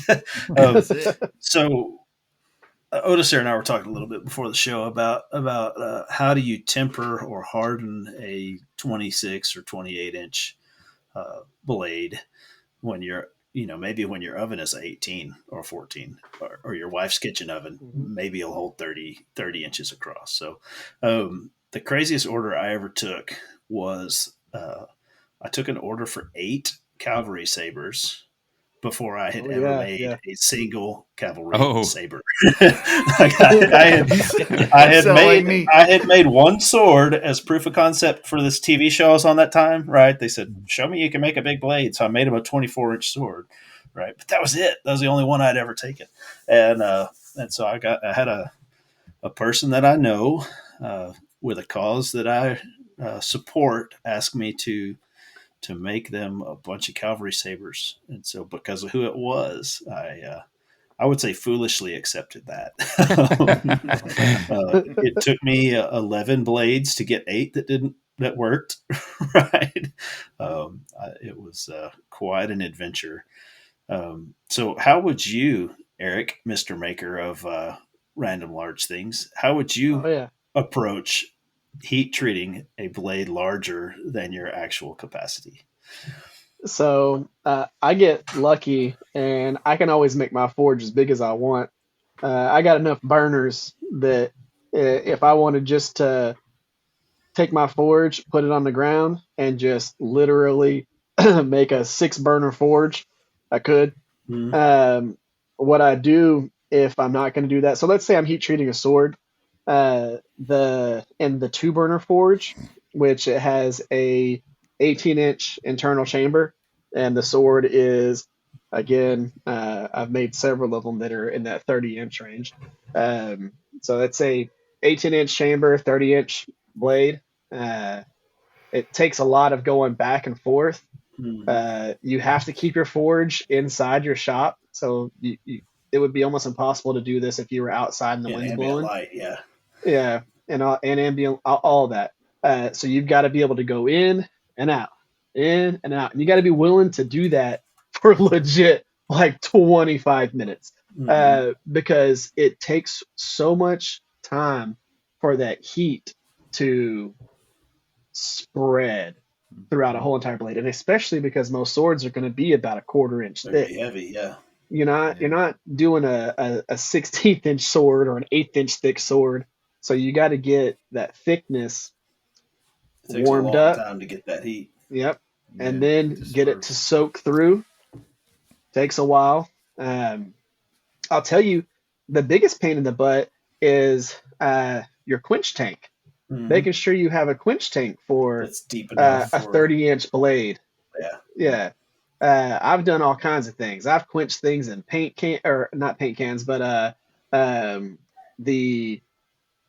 what are they called? They're like what you use for mud for doing walls. The troughs. Mud trough or mud pan. Yeah. I've used those to quench in. I've used my post vise or my post driver thing, all kinds of stuff. But the biggest pain in the butt is really figuring out, and then making sure that it's big enough, because you think all I got to do is dip it in the oil. Well, it's got to be big enough so that the quench can actually happen properly. Right. If you've got curvature, too narrow, it can't just be too skinny. You've got to fit the whole blade in there. Yep. That and you have to have X amount of oil for the blade, because what ends up happening is you got 30 inches. You're going to vaporize a certain amount of the oil, and the oil that touched the tip is a completely different temp than the oil that touches at the top.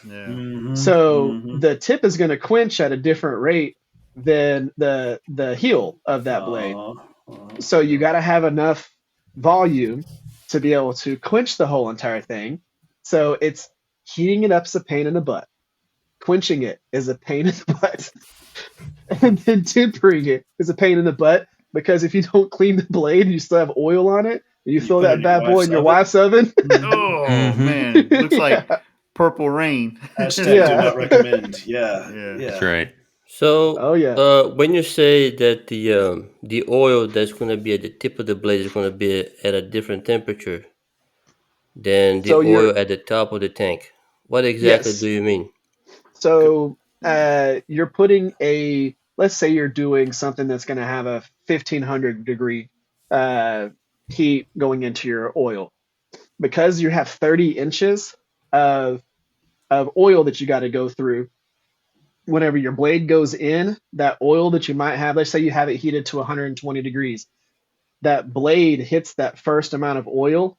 So what ends up happening is, as the blade's going all the way down to the bottom, it's heating the oil all the way down to the bottom. But so like your the top 1 inch of oil is like gets 400 degrees. The bottom 1 inch of oil gets 1 inch of And by the time that tip gets to the bottom of the tank, it's already been through all the oil, so it's not going to be as hot. Yes. So the bottom is still 100. By that time, it'd be probably about 130, 140 degrees. Your top oil is 400, boiling. So it's going to have a different. You got to make sure that you have enough oil to be able to do that, to absorb to heat treat the whole entire blade. Would it work better if you had like a horizontal tank? Yes, it does. So if you watch, y'all probably don't watch him. Faraway Forge makes a lot of swords. He makes a lot of katanas, and he has this crazy trough system that he does. He has his oil in it, and he just drops it down in there and quenches the whole entire blade at once. It's really better for you, and you have less of a chance for a warp. You'll see people who quench on Forged in Fire on their at home, and they're quenching in something that's super narrow, so they barely get their blade to fit all the way down in it. When they pull it out, it's a S. Yeah. Because the whole entire time it went in, it quenched at different rates. Mm-hmm. Like it cooled at different rates all the way up. And if they forged it out of a 5160 leaf spring or something like that, whenever you go through and you're quenching, it's memorizing what it did. So yeah, Otis and I were talking about this ahead of time too. So I think another good reason why you get S-shaped long blades when you don't forge those much is that you don't forge 30 inches at once. You forge 4 inches at once or 6 inches at once by hand. And so you heat a little section, and then you heat another little section and another little section. And every one of those heats and cools is different from the other in spite of your best efforts. And so that stage of normalizing or grain refinement on those big pieces is super critical when it comes down to hardening, but also warpage management. Yeah, what I always tell people, because you have a lot of people that want to get into blacksmithing or bladesmithing right off the bat, and they're going to take a leaf spring or something like that and forge it. This is some advice I actually got from Jason Knight, of all people.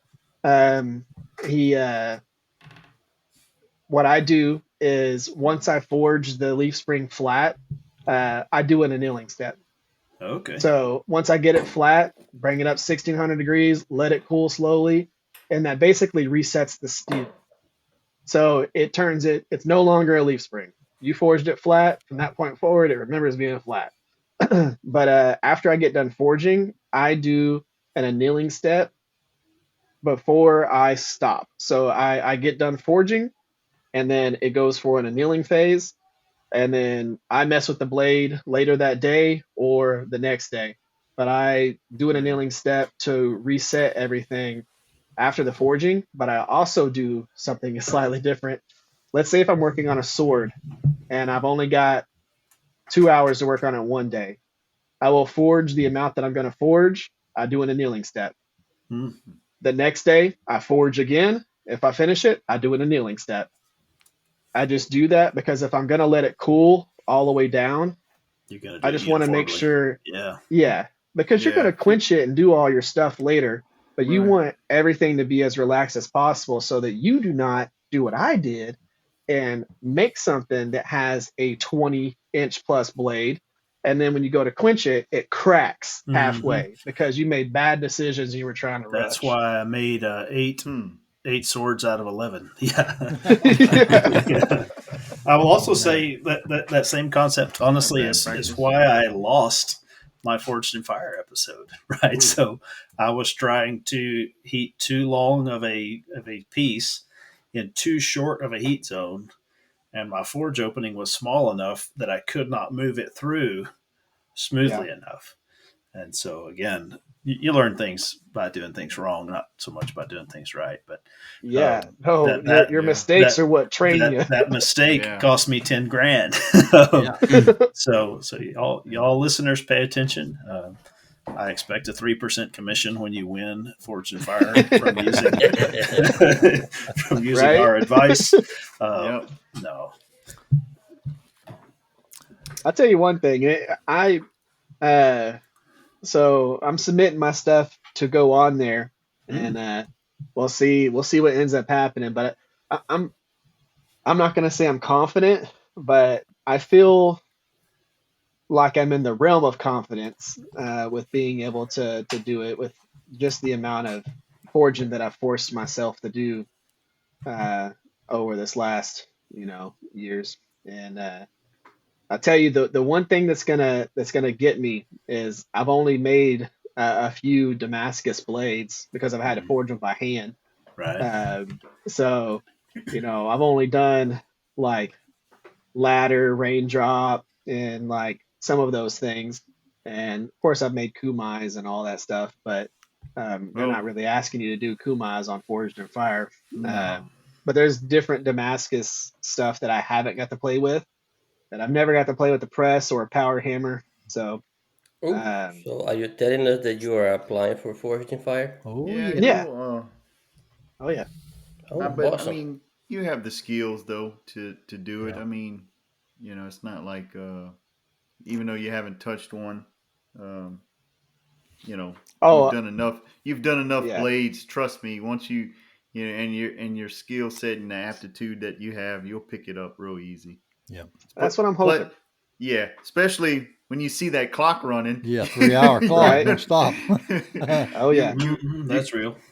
Yeah, Yeah. that's And real. Oh, I've yep. I've forced myself to forge everything from a 6-inch knife to a 20-inch knife in a couple of hours. I could do a 6-inch knife in no time, but a They 20-inch won't ask you knife to to make a profile. 6-inch knife. Yeah, yeah. Very Yeah, important. yeah, I know. That's Oh, what I'm 12, saying. 14. That's what I was They're gonna say. Have you like, seen Forging Fire? They yeah, don't we make. want you to make this EDC, this Yeah. little 6-inch EDC. And it I Now, wouldn't did take very a I whole did lot important of see an They thing. time. episode never. where they Remember, asked for 3 small knives and how Yeah. identical they were was part of the challenge. Now that was Yeah. now you One gotta of my, remember to keep and maintain the yeah, parameters. Yeah. Oh, I need yep. a 20-inch blade with a 10.5-inch handle. Make sure you make exactly what better be they're right. asking you Oh for, yeah, because Yeah. I've seen people be disqualified I for a have seen master quarter smiths inch, fail for parameters. Yep. Yeah, right? yeah, and totally. the crazy thing is, all you got to do is just take your measurements and put it on your anvil, and that's what I But do you for got to all of remember to my do that when you're on TV for the first time. right. You've ever done it in Yeah, some Hey, that's right. strange but foreign land. there's Yeah, to be fair, there's one thing that I have leg up wise is I've spent over 4 years On camera. on camera. being a knife maker on camera. That's So right. yeah. That's true. So I'm comfortable with talking to a camera, with having a camera in my face, having to do all of that. It The won't thing that's mess going with to you. get me is focusing on what the task is, and again forcing yourself to forge the thing that they want you to forge. You're not just letting the steel talk to you. You're not just going, I kind of want a 20-inch knife, and then you start forging, and whatever the Right. knife looks like is what it looks like. If they tell you to make a dagger, you got to forge a freaking dagger, Dagger. and it needs to look like what it is. The cool thing is they give you the reference there. I've seen only a few people actually. They'll be like, you're making this. They start forging it. I've only ever seen a few people go up with their thing that they're making and put it next to the thing that they're supposed to make and go, yeah, that's pretty similar. Okay, cool. They probably just don't show it very They don't often. show I it. bet a lot of people do yeah, that. Mhm. I bet a lot of yeah. people do. I would I would absolutely think they would do A that. lot of the guys would. Yeah. Yes, why not? Especially- You know. Yeah. But I just want to make sure that I do all my stuff right, make sure it gets a good heat treat, and all of those things. Done. Yeah. I got a question. I went back. Me and my wife, we love Forging Fire, and I went back and because we don't have cable, so I had to find it streaming. I went back and watched Jason's. I seen all of them, but I didn't remember Jason when he did his. We went back and watched it. I tell you Kind of what, forgettable, you know. what I was I really watched it impressed too. was he smiled. He smiled all the time. Mhm. You know, and he was so gracious to people there. I mean, it was really cool. And I wanted to ask you, when you go from the time you win or time you go to do that, you and the other guy, how long does it take for them to come and at your home forge and film you? Is it months, So weeks? there's some variability. It depends on their travel schedule. I've heard stories anywhere from a week to the next day. Like I'm flying out on Saturday and they're showing up at my house Sunday morning. So Okay. for me, I had a weekend. We flew out Friday and they showed up Monday. But again, there's some variability. I've heard of guys that they just go straight to their house from the other I got place a and just never friend. stop. Cool. And I know It's they like, cut let's it get in 4 days, didn't they? They went, I think, up to season 4 or 5. They was doing 5 days at your shop, right? Yep. Yeah, they've Now they cut some cut of it them to down to 4. 4. Yeah. They've So done. I've got a friend. His for the one that he did, he had submitted it and he was going to go on one, and they ended up not putting him on that one. And they called him out of the blue and said, "Hey, we have one that you think you can do, but we got to have you on a plane tomorrow." Yeah, That And Wow. they happened flew his butt out that he had to go to Walmart, buy his sets of clothes, Same colors. and then get on the plane and book it there and shoot Yeah. his freaking I thing. He have a was friend. I like, have a friend it that got was about a week's chaos. notice. That Yeah, he had applied and got approved, and COVID canceled their plans, and then all of a sudden they're like, "Hey, can you come next week?" Yeah, Right. man. So, Mm. yeah, as That's if it's good. not Crazy. disorienting enough, right? That's right. There's Yeah. so many other things. Can you So, bring your some of your own equipment when you go there? Because I've You seen know, some tool people bring their hammers. for own ours, they let hammers us and bring stuff. I mean, three. what's the deal there? They let us choose 3 tools, and we could bring. I can't remember. We could bring 4 or 5, but they would only let us take 3. Right. So I brought like my favorite set of tongs and my hammer that I like, and a bunch of other stuff I didn't use. Right. I mean, there's other guys that have done some fun stuff, like they'll bring a magnet or they'll bring table salt or Yeah, I saw Mr. one Eric. guy bring table salt. there's Yeah. folks that Yeah, Mr. Eric, I would suggest you bring your own straightening hammer. Yeah, I was going to say the thing, the Right. carbide straightening hammer, baby. Them boys That's not need a that bad so plan. bad. They need that so I bad. know that That's a I'm good gonna bring idea. my 5-pound hammer. That's for sure. My 5-pound rounding hammer. If I've got to forge something quick, I'm telling you, get used to forging with a 5-pound hammer. You'll be able to move still as fast as you want to move still. And it's yeah, I'm bringing that hammer no matter what. But the straightening hammer, Oh, we that's a definitely have good one point of because Really being Did able you to say straighten 5 pounds? after the quench, yeah, my main hammer that I forge with is a 5-pound A rounding 5-pound hammer. rounding hammer? Good lord. You must Yeah. have tennis elbow. Yeah. Now you just get used to it, man. I've been using it for over a year, and what you get is you get a real big, Yeah. crazy A big forearm and Popeye a forearm. a real Stop, big Daddy. shoulder and all that stuff. but only on one And side. it's Yeah. I'll tell you the biggest thing is building up all your calluses because Oh yeah. it took me a while to be able to not get blisters, and now I Yeah. can forge It's for 8 it's hours and I won't get a single blister. yeah, it's funny you mentioned calluses. Like last night I have my tips of my fingers from hand grinding so much. You know how you Yep. when you hand grind, you know how you collect all the little Oh, metal your shavings right cracks. here Mhm. on your finger as you're grinding. Oh yeah. It done burnt my finger so much and my Yeah. skin so hard. I touched a hot pot last night, and I felt it. I felt it. I was like, "Oh man, that's hot!" And I looked, and like it just burnt my callus. Like it Yep. just left the impression in my callus. I was like, If you're a my, knife maker, man, you know how that feels. Like "Oh yeah, you're sitting there going, man, my hands just look absolutely destroyed. But it's primarily your index fingers. yeah." The rest of your It's fingers so look ugly. fine. It's so ugly. The one finger. Yeah.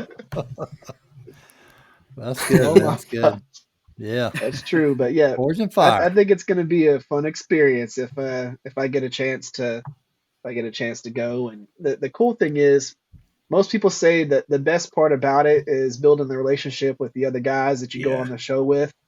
And I know, you know, like 20 people that have been on there and have won and all that. I've got a local guy that I'm going to try and have help me build a press, Chad Kennedy, and Really he's good. Yeah. Chad's he's super. a Super whole cool whopping guy. 5 miles from me. So, Hmm. and he's awesome. His episode was crazy. He had a 2 episode Yeah, he did. his on there. It was 2 episodes. Yeah. Mhm. They had It's an like elimination challenge. They did the yes. throwing knives Yep. and all that, so they had to Mm. make 3 similar throwing knives, and then they had elimination out of that, and then the top 4 did the actual next show day and all that stuff. So Mm. he was on a 2 episode Forged and Fire thing, which is Yeah. kind of I unique. tell you You what, know, Chad. Go ahead. I'm sorry, I Jason. was going to say, if you need knife making supplies in a hurry, Yeah. I could say friends Dirk and Andy and Joey and who's the other Alan at Pop's Knife Supply are great about getting things out quickly. They honor the memory of a man named James Poplin who started Pops. He was a nice fella. I sat next to him and his wife at a show one time. Good people, and a great legacy carried on by the guys at Pops Knife Supply. That's popsknifesupplies.com. Again, good fellas, get their stuff out quick. You pay actual shipping. The website charges you a little bit, and then they send you a refund on the difference every single time. So good, That's folks. right. Yep. So one thing about Pops, I know we're transitioning here. I wanted to talk about this for a second because I had some people comment on my live stream. So the 8670 that they sell, for some reason, I was just under the assumption that that was just Pops that sold 8670. But evidently, New Jersey Steel Baron and like a few Alpha places Knife are Supply. Alpha Knife Supply. Yep.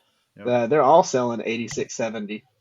And whenever it first came out, all I was really thinking about was Pops because that was like Pops' thing.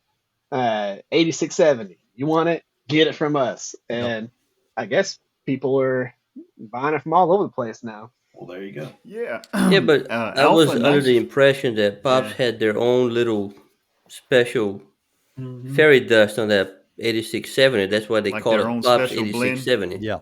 I thought that too. So I don't know what's also going have on there. They also have a Pops 1080. Like I don't know if it if it's a proprietary that's what I'm using blend. On some of my EDCs right now is their 1080. Pops 1080. I like it. I don't know if it's a proprietary blend that they had done in a mill somewhere. I don't know, but that 8670 Alpha Knife Supply sells. It's funny you were talking about batoning a knife into another knife.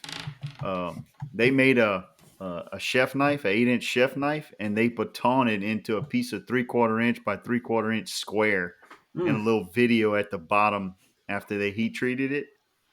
On if you go to the 8670 and read, you know how Alpha Knife Supply puts like the heat treat recipe and the meal it came from. There's a little YouTube link to a video where they're batoning a chef knife out of 8670 into a piece of square, 3/4 inch square. Yeah. I mean, it's That's pretty crazy. Oh yeah, it's cool.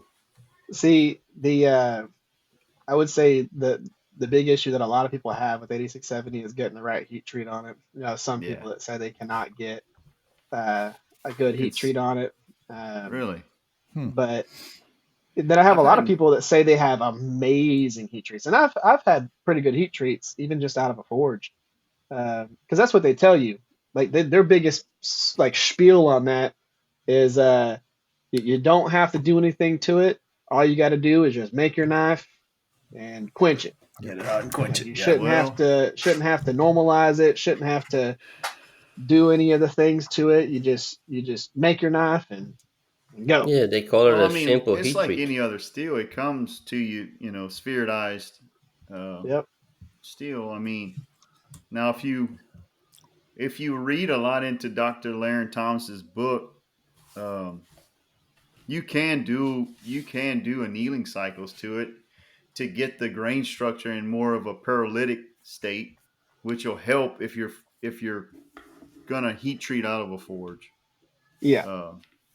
Now, if you're heat treating out of oven, where you can break up all those, 8670 has nickel, vanadium, where you can break up those carbides into solution, with a more accurate heat treat than you can in a forge. Because the thing about a forge is you always run the risk of overheating and growing the grain. So that's the problem, and maybe that's what their inconsistent results that people you're talking to are getting. I don't know. I've had good luck with it, good success with it. Oh yeah, me too. A lot of people have. Man, that's a great still right now. One of the things that I'm about to order from them is that hex bar that they have, the 1080. That really, that they Chip have got. some hex bar. Yeah, they got some 1080 hex bar that I'm gonna make some integral knives out of and try and keep the That hex. hexagon That's gonna profile. be cool. It's Integral bolster. Yeah, you that's can cool. get it in 7/8 and 1 in eighth, I think. Oh wow, Nice. That's gonna be cool, that man. is cool. I might actually pick me up a piece of that. It's the price on it's awesome, man. Get yourself a Yeah. 4-foot bar of that, and Yeah. I think it's like $40 for like a 4-foot bar, if that. Wow. And I got some of that. I think it's a 1-inch 1085 that yeah, round bar they have. I had like 2 bars of they're that. Japanese Yeah, Japanese 1085. Yeah, You yeah, know what yeah. somebody told me that was? Somebody told me that was like the steering bar from Toyota Tacomas. That's what they Could be. make it out of. Huh. Like So the it's steer, like the shaft for the steering. the linkage, Yeah, the drive link. Yeah. the drive linkage. That's funny. They said that's he's like yeah, Andy's getting that off of Toyota Tacomas. I was like, God, what? man. Hey, I want to say something, guys. Y'all know, if y'all want any of that bar, you probably better buy it before this before this podcast comes out on air, because We're gonna it'll put be a run gone, on the. man. I'm telling you. Oh It'll be yeah, Oh gone. yeah, yeah. yeah, I know, Oh right? man, I've seen it like that. I've seen Fine, it I'm happen. ordering it right now, Don. Yeah, you better Yes, have it in. I'm ordering it right now. There you go. Sorry, universe, we have beat you to the hex bar. The whole time Jason's quiet. He's back there Yeah, ordering he's 4 everywhere. bars. Oh, that's the awesome. truth. That is Yeah. the truth. Tacoma bar. There The you go. Tacoma yeah. bar. Yeah, he's like, he's getting that off of Toyota Tacoma. I I'm bet like, he's not. What? I bet he's not. I was like, So, Chip sent us a message that some of that hex bar came from Maritime, not Pops. Maritime, that's what it was. Yep, yep, yep. okay. Oh, All okay. right, so Man, they're everybody completely go sold order out of that from- 1085. Go order that from Pops while we're buying it from a Maritime. That's right. You're throwing them off the trail. You're throwing everybody off the trail. Hey, I'm just saying, it almost worked. Mhm. Pay no attention to the man behind the curtain. No, so Maritime That's Knife right. Supply is the source Maritime. for that awesome hex bar that we're talking about. Yeah, the place that Mark swims to. That's right. That's right. Yes. I try not to swim back with steel. Yeah, That- too that- heavy. It's a little hard. That's That would be a hard, little rough. But speaking of Thanksgiving, it's November the 3rd. If you were to order some knife supplies from a place called Turkey, where would you do that? Oh, that would be TR Maker. TR Yeah, man. that's our friend at trmaker.com.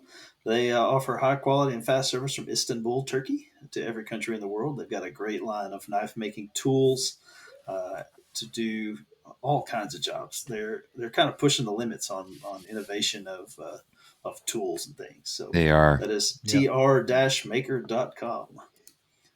Amen. Yeah, it's like you just start seeing the stuff that they come out. I think they're just taking all the problems that they see with some other tool that nobody has solved, and then they said, "Hey, let's put all those problems together and fix them and come up with a new tool or something." So it's they've been doing a great job lately.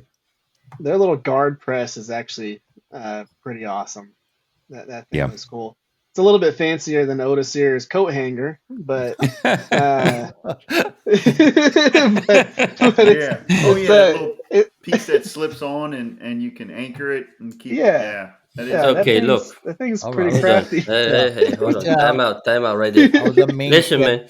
We I can't say have anything 'cause, we have a way of doing things that work, Yeah. keeping it simple. Nothing wrong with coming up with a specialized tool to do a certain operation. But where I come from, we call it gringadas, my friend. It's a gringo Yeah. thing, making special tools for this, special tool for that. Again, nothing wrong with it. I would like to have one in the future, but I don't see the need, especially for me. I've been using a coat hanger for so long, and it works fine for me. That you're not So, going you to get know. all gringada on us So- and specialize. Yeah. So Gotcha. the next knife show, you're going to see Pinto on his table, He's gonna have a bunch of little curled coat hangers. That's right. Yeah. That's right. It's only $29.99. $29.99. There you go. Oh man. Oh, that's I mean, it's awesome. fun. And you know, one of the things that I like the most about America is the way people come up with all these little gadgets Yep. and will sell it. And there's always somebody who's gonna buy it, right? Oh, are you tired of sleeping on a banana peel? Guess what? We have this nifty little gadget that will stop you from falling on your ass when you sleep on a banana peel. Here it is. Boom. Only $29.99. That's right. But wait, there's more. wait. When you Oh, buy every one, time. we give you another one for free. Yeah. Right? So amazing. I love it. Amen. Yeah, that's some gringada right there. Yeah, green card So- right there, man. So is that word Portuguese or Spanish? So this here, Either one. either one. They're similar. Yeah, it enough. works on both. Okay.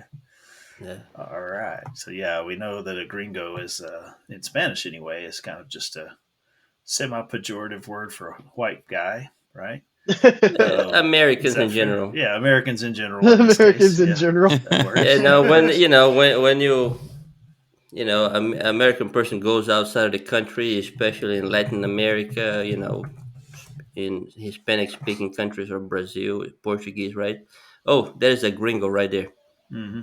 It doesn't matter if you're, what you look like. They know you're from here. Oh, there's a gringo. Yep. Yep, sure enough. And we have our tendency to make a gadget, and we got our own word for that in Spanish. Ha! Right? So We got there our you go. own word for it. That right there is what gringos would do.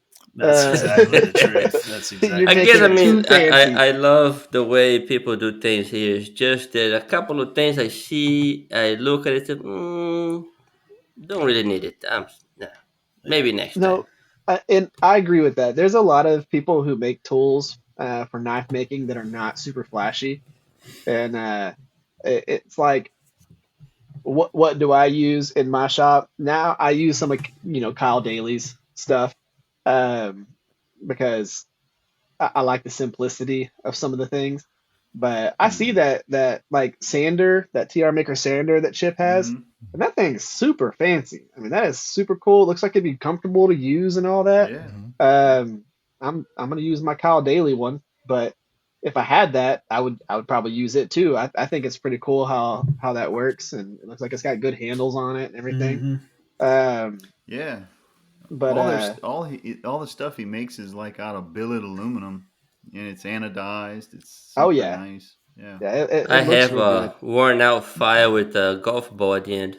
Oh God. But if you only had a height gauge, notice here. Yeah, right.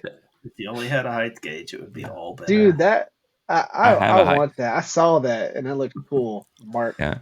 No, it's great. Really, I know Chip was talking about last episode scribing like center lines and stuff, but what I used it for, which just was worth it, just that right there was, I leveled out all my scales and got them perfectly even, with the knife, and I have my stone. Actually, it's my tile that I have on there, but it's flat.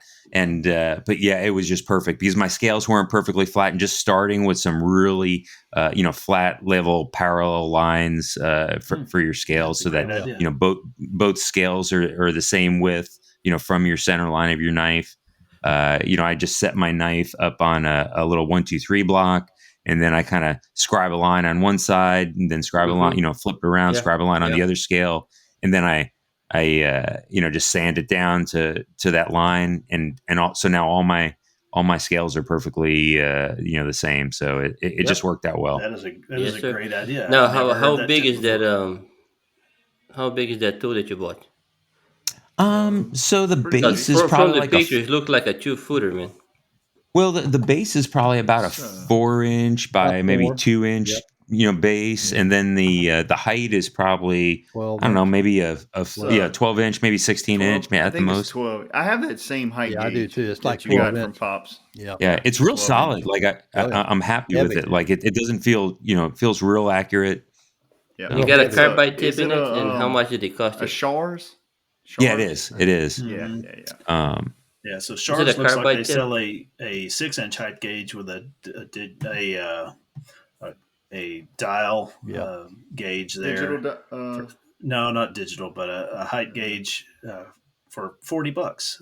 So Yeah, I think I Yeah. paid $60 for Yeah, I Pops. Yeah. that's a 6-inch one. They have Yeah, but 12-inch and other sizes. is it with the carbide tip Yeah. or Yeah, It comes and with you the can carbide. little carbide and, tip, replaceable? Yeah, where it pops? You say? yeah. Yeah, we Pops. gotta It comes look with into a that. carbide tip, and it comes with a little thing that you can put a pencil in. Oh, really? There you That's go. good. Okay, Yeah. There you go. yeah, that's nice. Yeah. Yeah, instead of the height gauge, I went for a guillotine. So I have that. Those are good tools too. No, that's good. Yeah, so I need to put that to use. I squished a little piece of steel in there and made a nice little bottleneck just to see how it would do. Where'd you get your guillotine? I bought it off of Amazon, so I don't know. Yeah, just I mean, if it's China. heavy, seems well made. I mean, I think I got my guillotine tool from Wyoming Blacksmith Tools. There's a guy on eBay that makes them. Nice. Yeah. I'm No, either well going to built. make one or I'm going to buy one, but I am going to have one here soon. I know that I can make it if I really wanted to just make it. So let's run with that. So what if you had let's set a price limit. Let's say $500. If you had $500, what tool would you buy first that you don't have right now? Man, that's tough, man. That's a tough one. So You got to many give of us them. time to think about that. I know. I just made it up. Can I take that money and put it towards something? Like, No, even though let's just say no. Let's make this hard. Mine's easy. I'm going to buy that little Grizzly 2x42. There you go. That's legit. That keeps So you under the. That that's- keeps you under. That's What again? I know where everybody else is going, but my next big purchase is a press. So porta band. You know, a bench porta saw. band. That's it. Yeah, That's bench a saw. great I need idea that's a too. good one. yeah, I want a you'll bench love that. saw. yeah, That's a would great, say- useful tool. I would say you could find a mini mill under Oh, 500 yeah. if you shop around. Yeah. that's what I was That would be fixing. good. Yeah, that's what I was fixing to say. A little mini lathe. There you go. Yeah, I Windmill. was thinking lathe or something too, Yeah. like a little Unimat or a little Grizzly or an older something. Atlas or something. Yeah, you could get those under $5. Maybe I'm not that far into my knife makers, but I wouldn't know what to do with the mini mill as knife making tool ish. Oh, you could I mean, slot your what- guards, Otis. Yeah, that's the number one guard slot apparatus.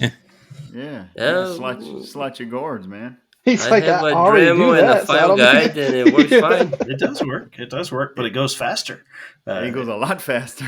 and a little more precisely. I mean, you can Yeah. dial it in faster with the same level of precision. Is that Hey, fair? Don, show that Can't thing. get Now, no, come on. you can't get no closer than this right here, brother. I'm telling you. You did a good job yeah. on the thing. Right. Is that what you made, Don? Well, that's the thing. Yeah, I mean, that baby's hand fitted. That's hand That's fitted. hand down it, baby. Well, I would say very few people, I can name a couple, but I won't, but very few people can dead nuts fit a guard straight off a mill. Okay. It's like forging thick and grinding thin. There's always going to be a little bit of handwork to get that guard fit dead nuts. Always. But always. the mill makes it faster. And Yeah, time is money. If you spend your time doing something that you don't have to do, right? Especially if you get in Eric's position where you're trying This to is 100% accurate. you're trying to make money, not just make fun knives. All right, pretend you're Obvious selling me a legit. mill and tell me how much time would I save?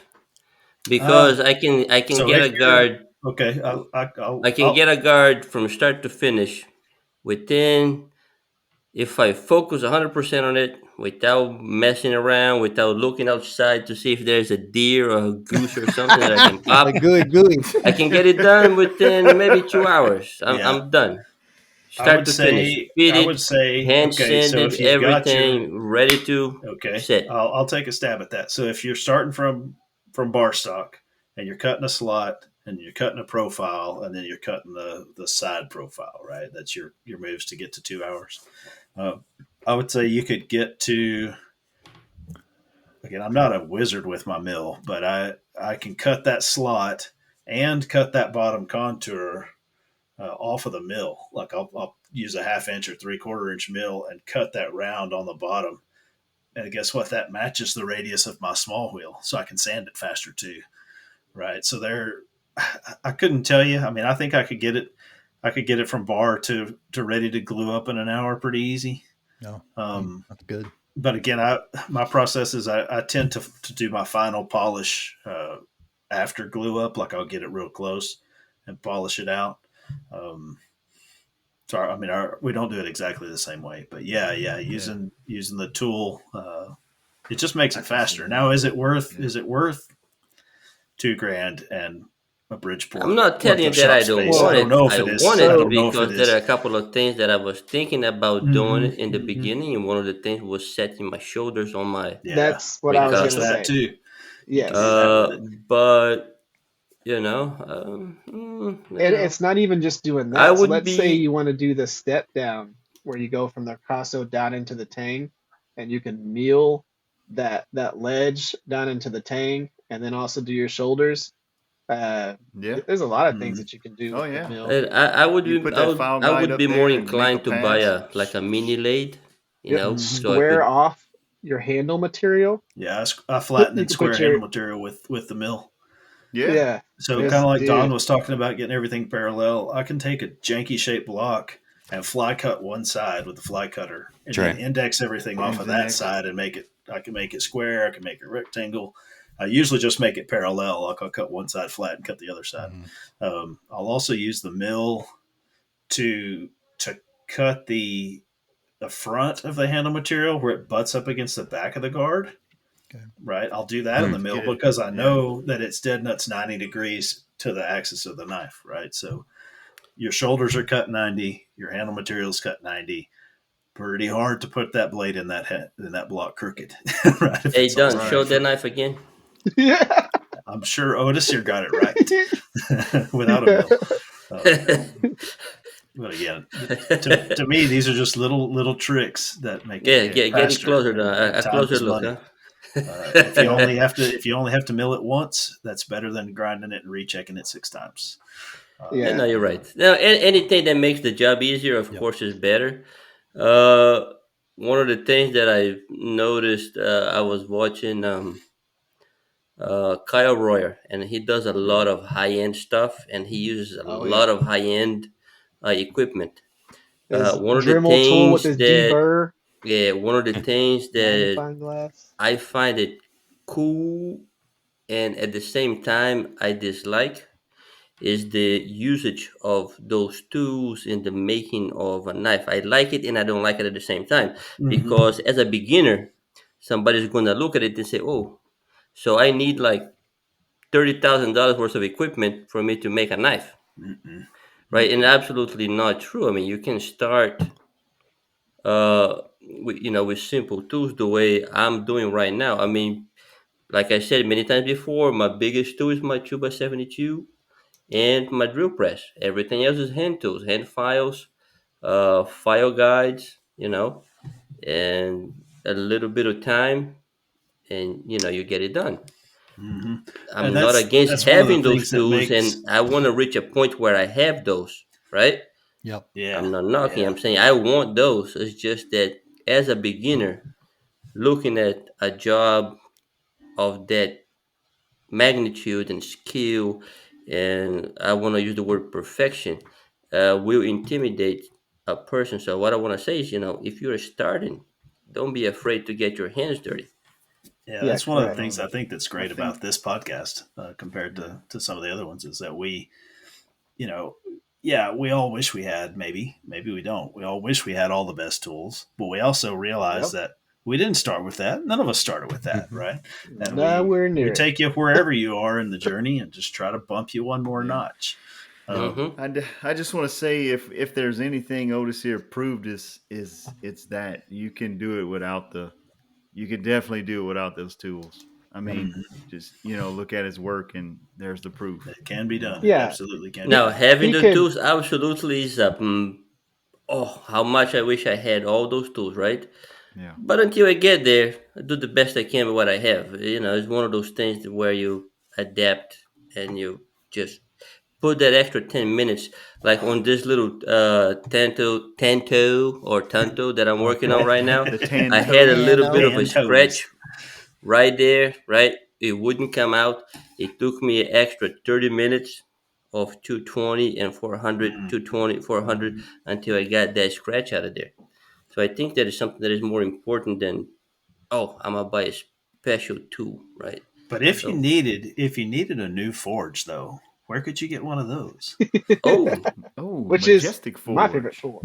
Yeah, so Yes, they- little shout out there to one of our sponsors, Majestic Forge. They manufacture gas forges from 2 to 5 burners. Lots of different forges to choose from. They have specialized knife maker forges with 2 or 3 burners in both economy and deluxe styles. That is Majestic Forge at www.majesticforge.com. Shout so out to Don, those you were going to guys. say something? Yeah, I think I Don was was going going to to. say about using machines like Kyle Warrior does. I believe he probably, like you, Pinto, he started out just using a file. When he started out, 20 years ago. Like we Have did. you watched Kyle? He made a whole full tank buoy with a file. Yeah, Just to do Like it? he, Yeah, That's yeah, cool. he just he draw filed the bevels, the clip, and I think it was like a feather Damascus blade or something. Oh, Oh dang. my gosh. Yeah, Wow. like I mean, it's cool. That video's on YouTube. I'm gonna try to find it and send it to y'all. Yeah, I think he called it making a knife with simple tools or Yeah. something along those lines. Yeah, it was a feather Damascus billet that he filed the whole knife. Like it was crazy. Wow. I Wow. mean, it takes extra elbow grease a lot of Did- time. Did Chip and it's spit on really it when he was tiresome. done? Or was Yeah. that just like Yes, he did. the I one don't know if it special? was that one. The rite of passage. Yeah. That's right. Yeah, So I man. think- I mean that thing came out beautiful. He put like some giraffe bone scales on it that were kind of like Yeah. dyed like a blue starburst color. It was really cool. Pretty cool. Oh yeah. But let me tell you something. You know what? Making your first few knives the hard way will Yeah. show you if you really want to do it or not. That's the truth. Yeah. That's the truth. Because Correct. picture yourself, you spend, I don't know, 5-10 grand in tools to get into knife making, and then it's you not your realize you don't jam. even It's like not your it. thing, Yep. right? Yep. Yep. So Start I say, slow. get it as cheaply as you can, and then if you like it and say, "Oh, I really like this thing," then start putting money towards better equipment, right? But yeah, Well, guys, let me sneak in one more last ad before we close Ooh, this out. one more Oh. ad, one more ad. Come I on, forgot that to. guy gonna be I happy, huh? forgot to mention our guys at Redeem Steel. It's Oh, a yeah. group of craftsmen and blacksmiths and bladesmiths, metalworkers, woodworkers. They use their talents to build homes for homeless people, give water to the thirsty, feed the hungry, and share the good news of Christ all over the world. They're a 501c3 nonprofit that again seeks to use our craft of knife making to change the world. So check them out at redeemedsteel.com. Good deal. So guys, that's the last ad. We've passed our magic 2-minute mark. Does anybody have any last words about we've learned mocos and we've learned, what was the gringo word? Gringada. Gringada. Yeah. Got it. Does anybody else have any other last words? I feel like that should be the title of the episode. Yeah. Tan toes and green Tan goddess. toes and green goddess. That'll work. No, I just want to Yeah. I just say, man, it's great. It's great to have a bunch of good guys we can fellowship with and talk about what we really love, and everybody comes at it a different way. I mean, all of us do different because we started different, learned from other different people. So that's a good thing about this podcast, and also the knife maker community and all. So I just want to say good night, guys, since we're going to wrap this thing up, and have a great week. Yeah, a couple of closing comments before we say our goodbyes. Okay. questions and comments and product reviews and shows and guest ideas, subscribe and email us at knivestemplars@yahoo.com or send us a message on Facebook, the Knives Templars podcast group. Again, we love listener feedback. It gives us great ideas and areas to go and explore. So knivestemplars@yahoo.com or send us a message on Facebook, Knives Templars podcast group.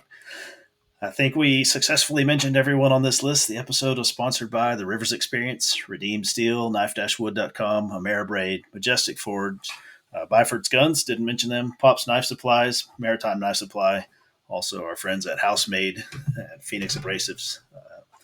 Again, a good group of folks that work with us that we support. All right, guys. I guess we will call that a wrap. Everybody want to give us an interesting, unique goodbye. Goodbye. Au revoir. Au revoir. Tranquility Base here.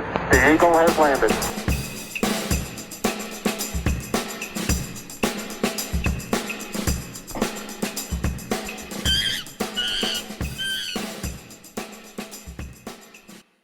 Brought to you by Porkhouse Productions.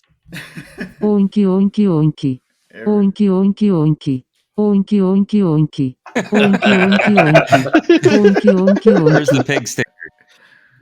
Oh, that's something new. Yeah, so a pig sticker. That's a nice pun there, Mark. I like it. Yeah. Yeah. So what do we got going on this week that's coming up? Anything crazy? All of my family's going deer hunting, but I just went, so I can't go.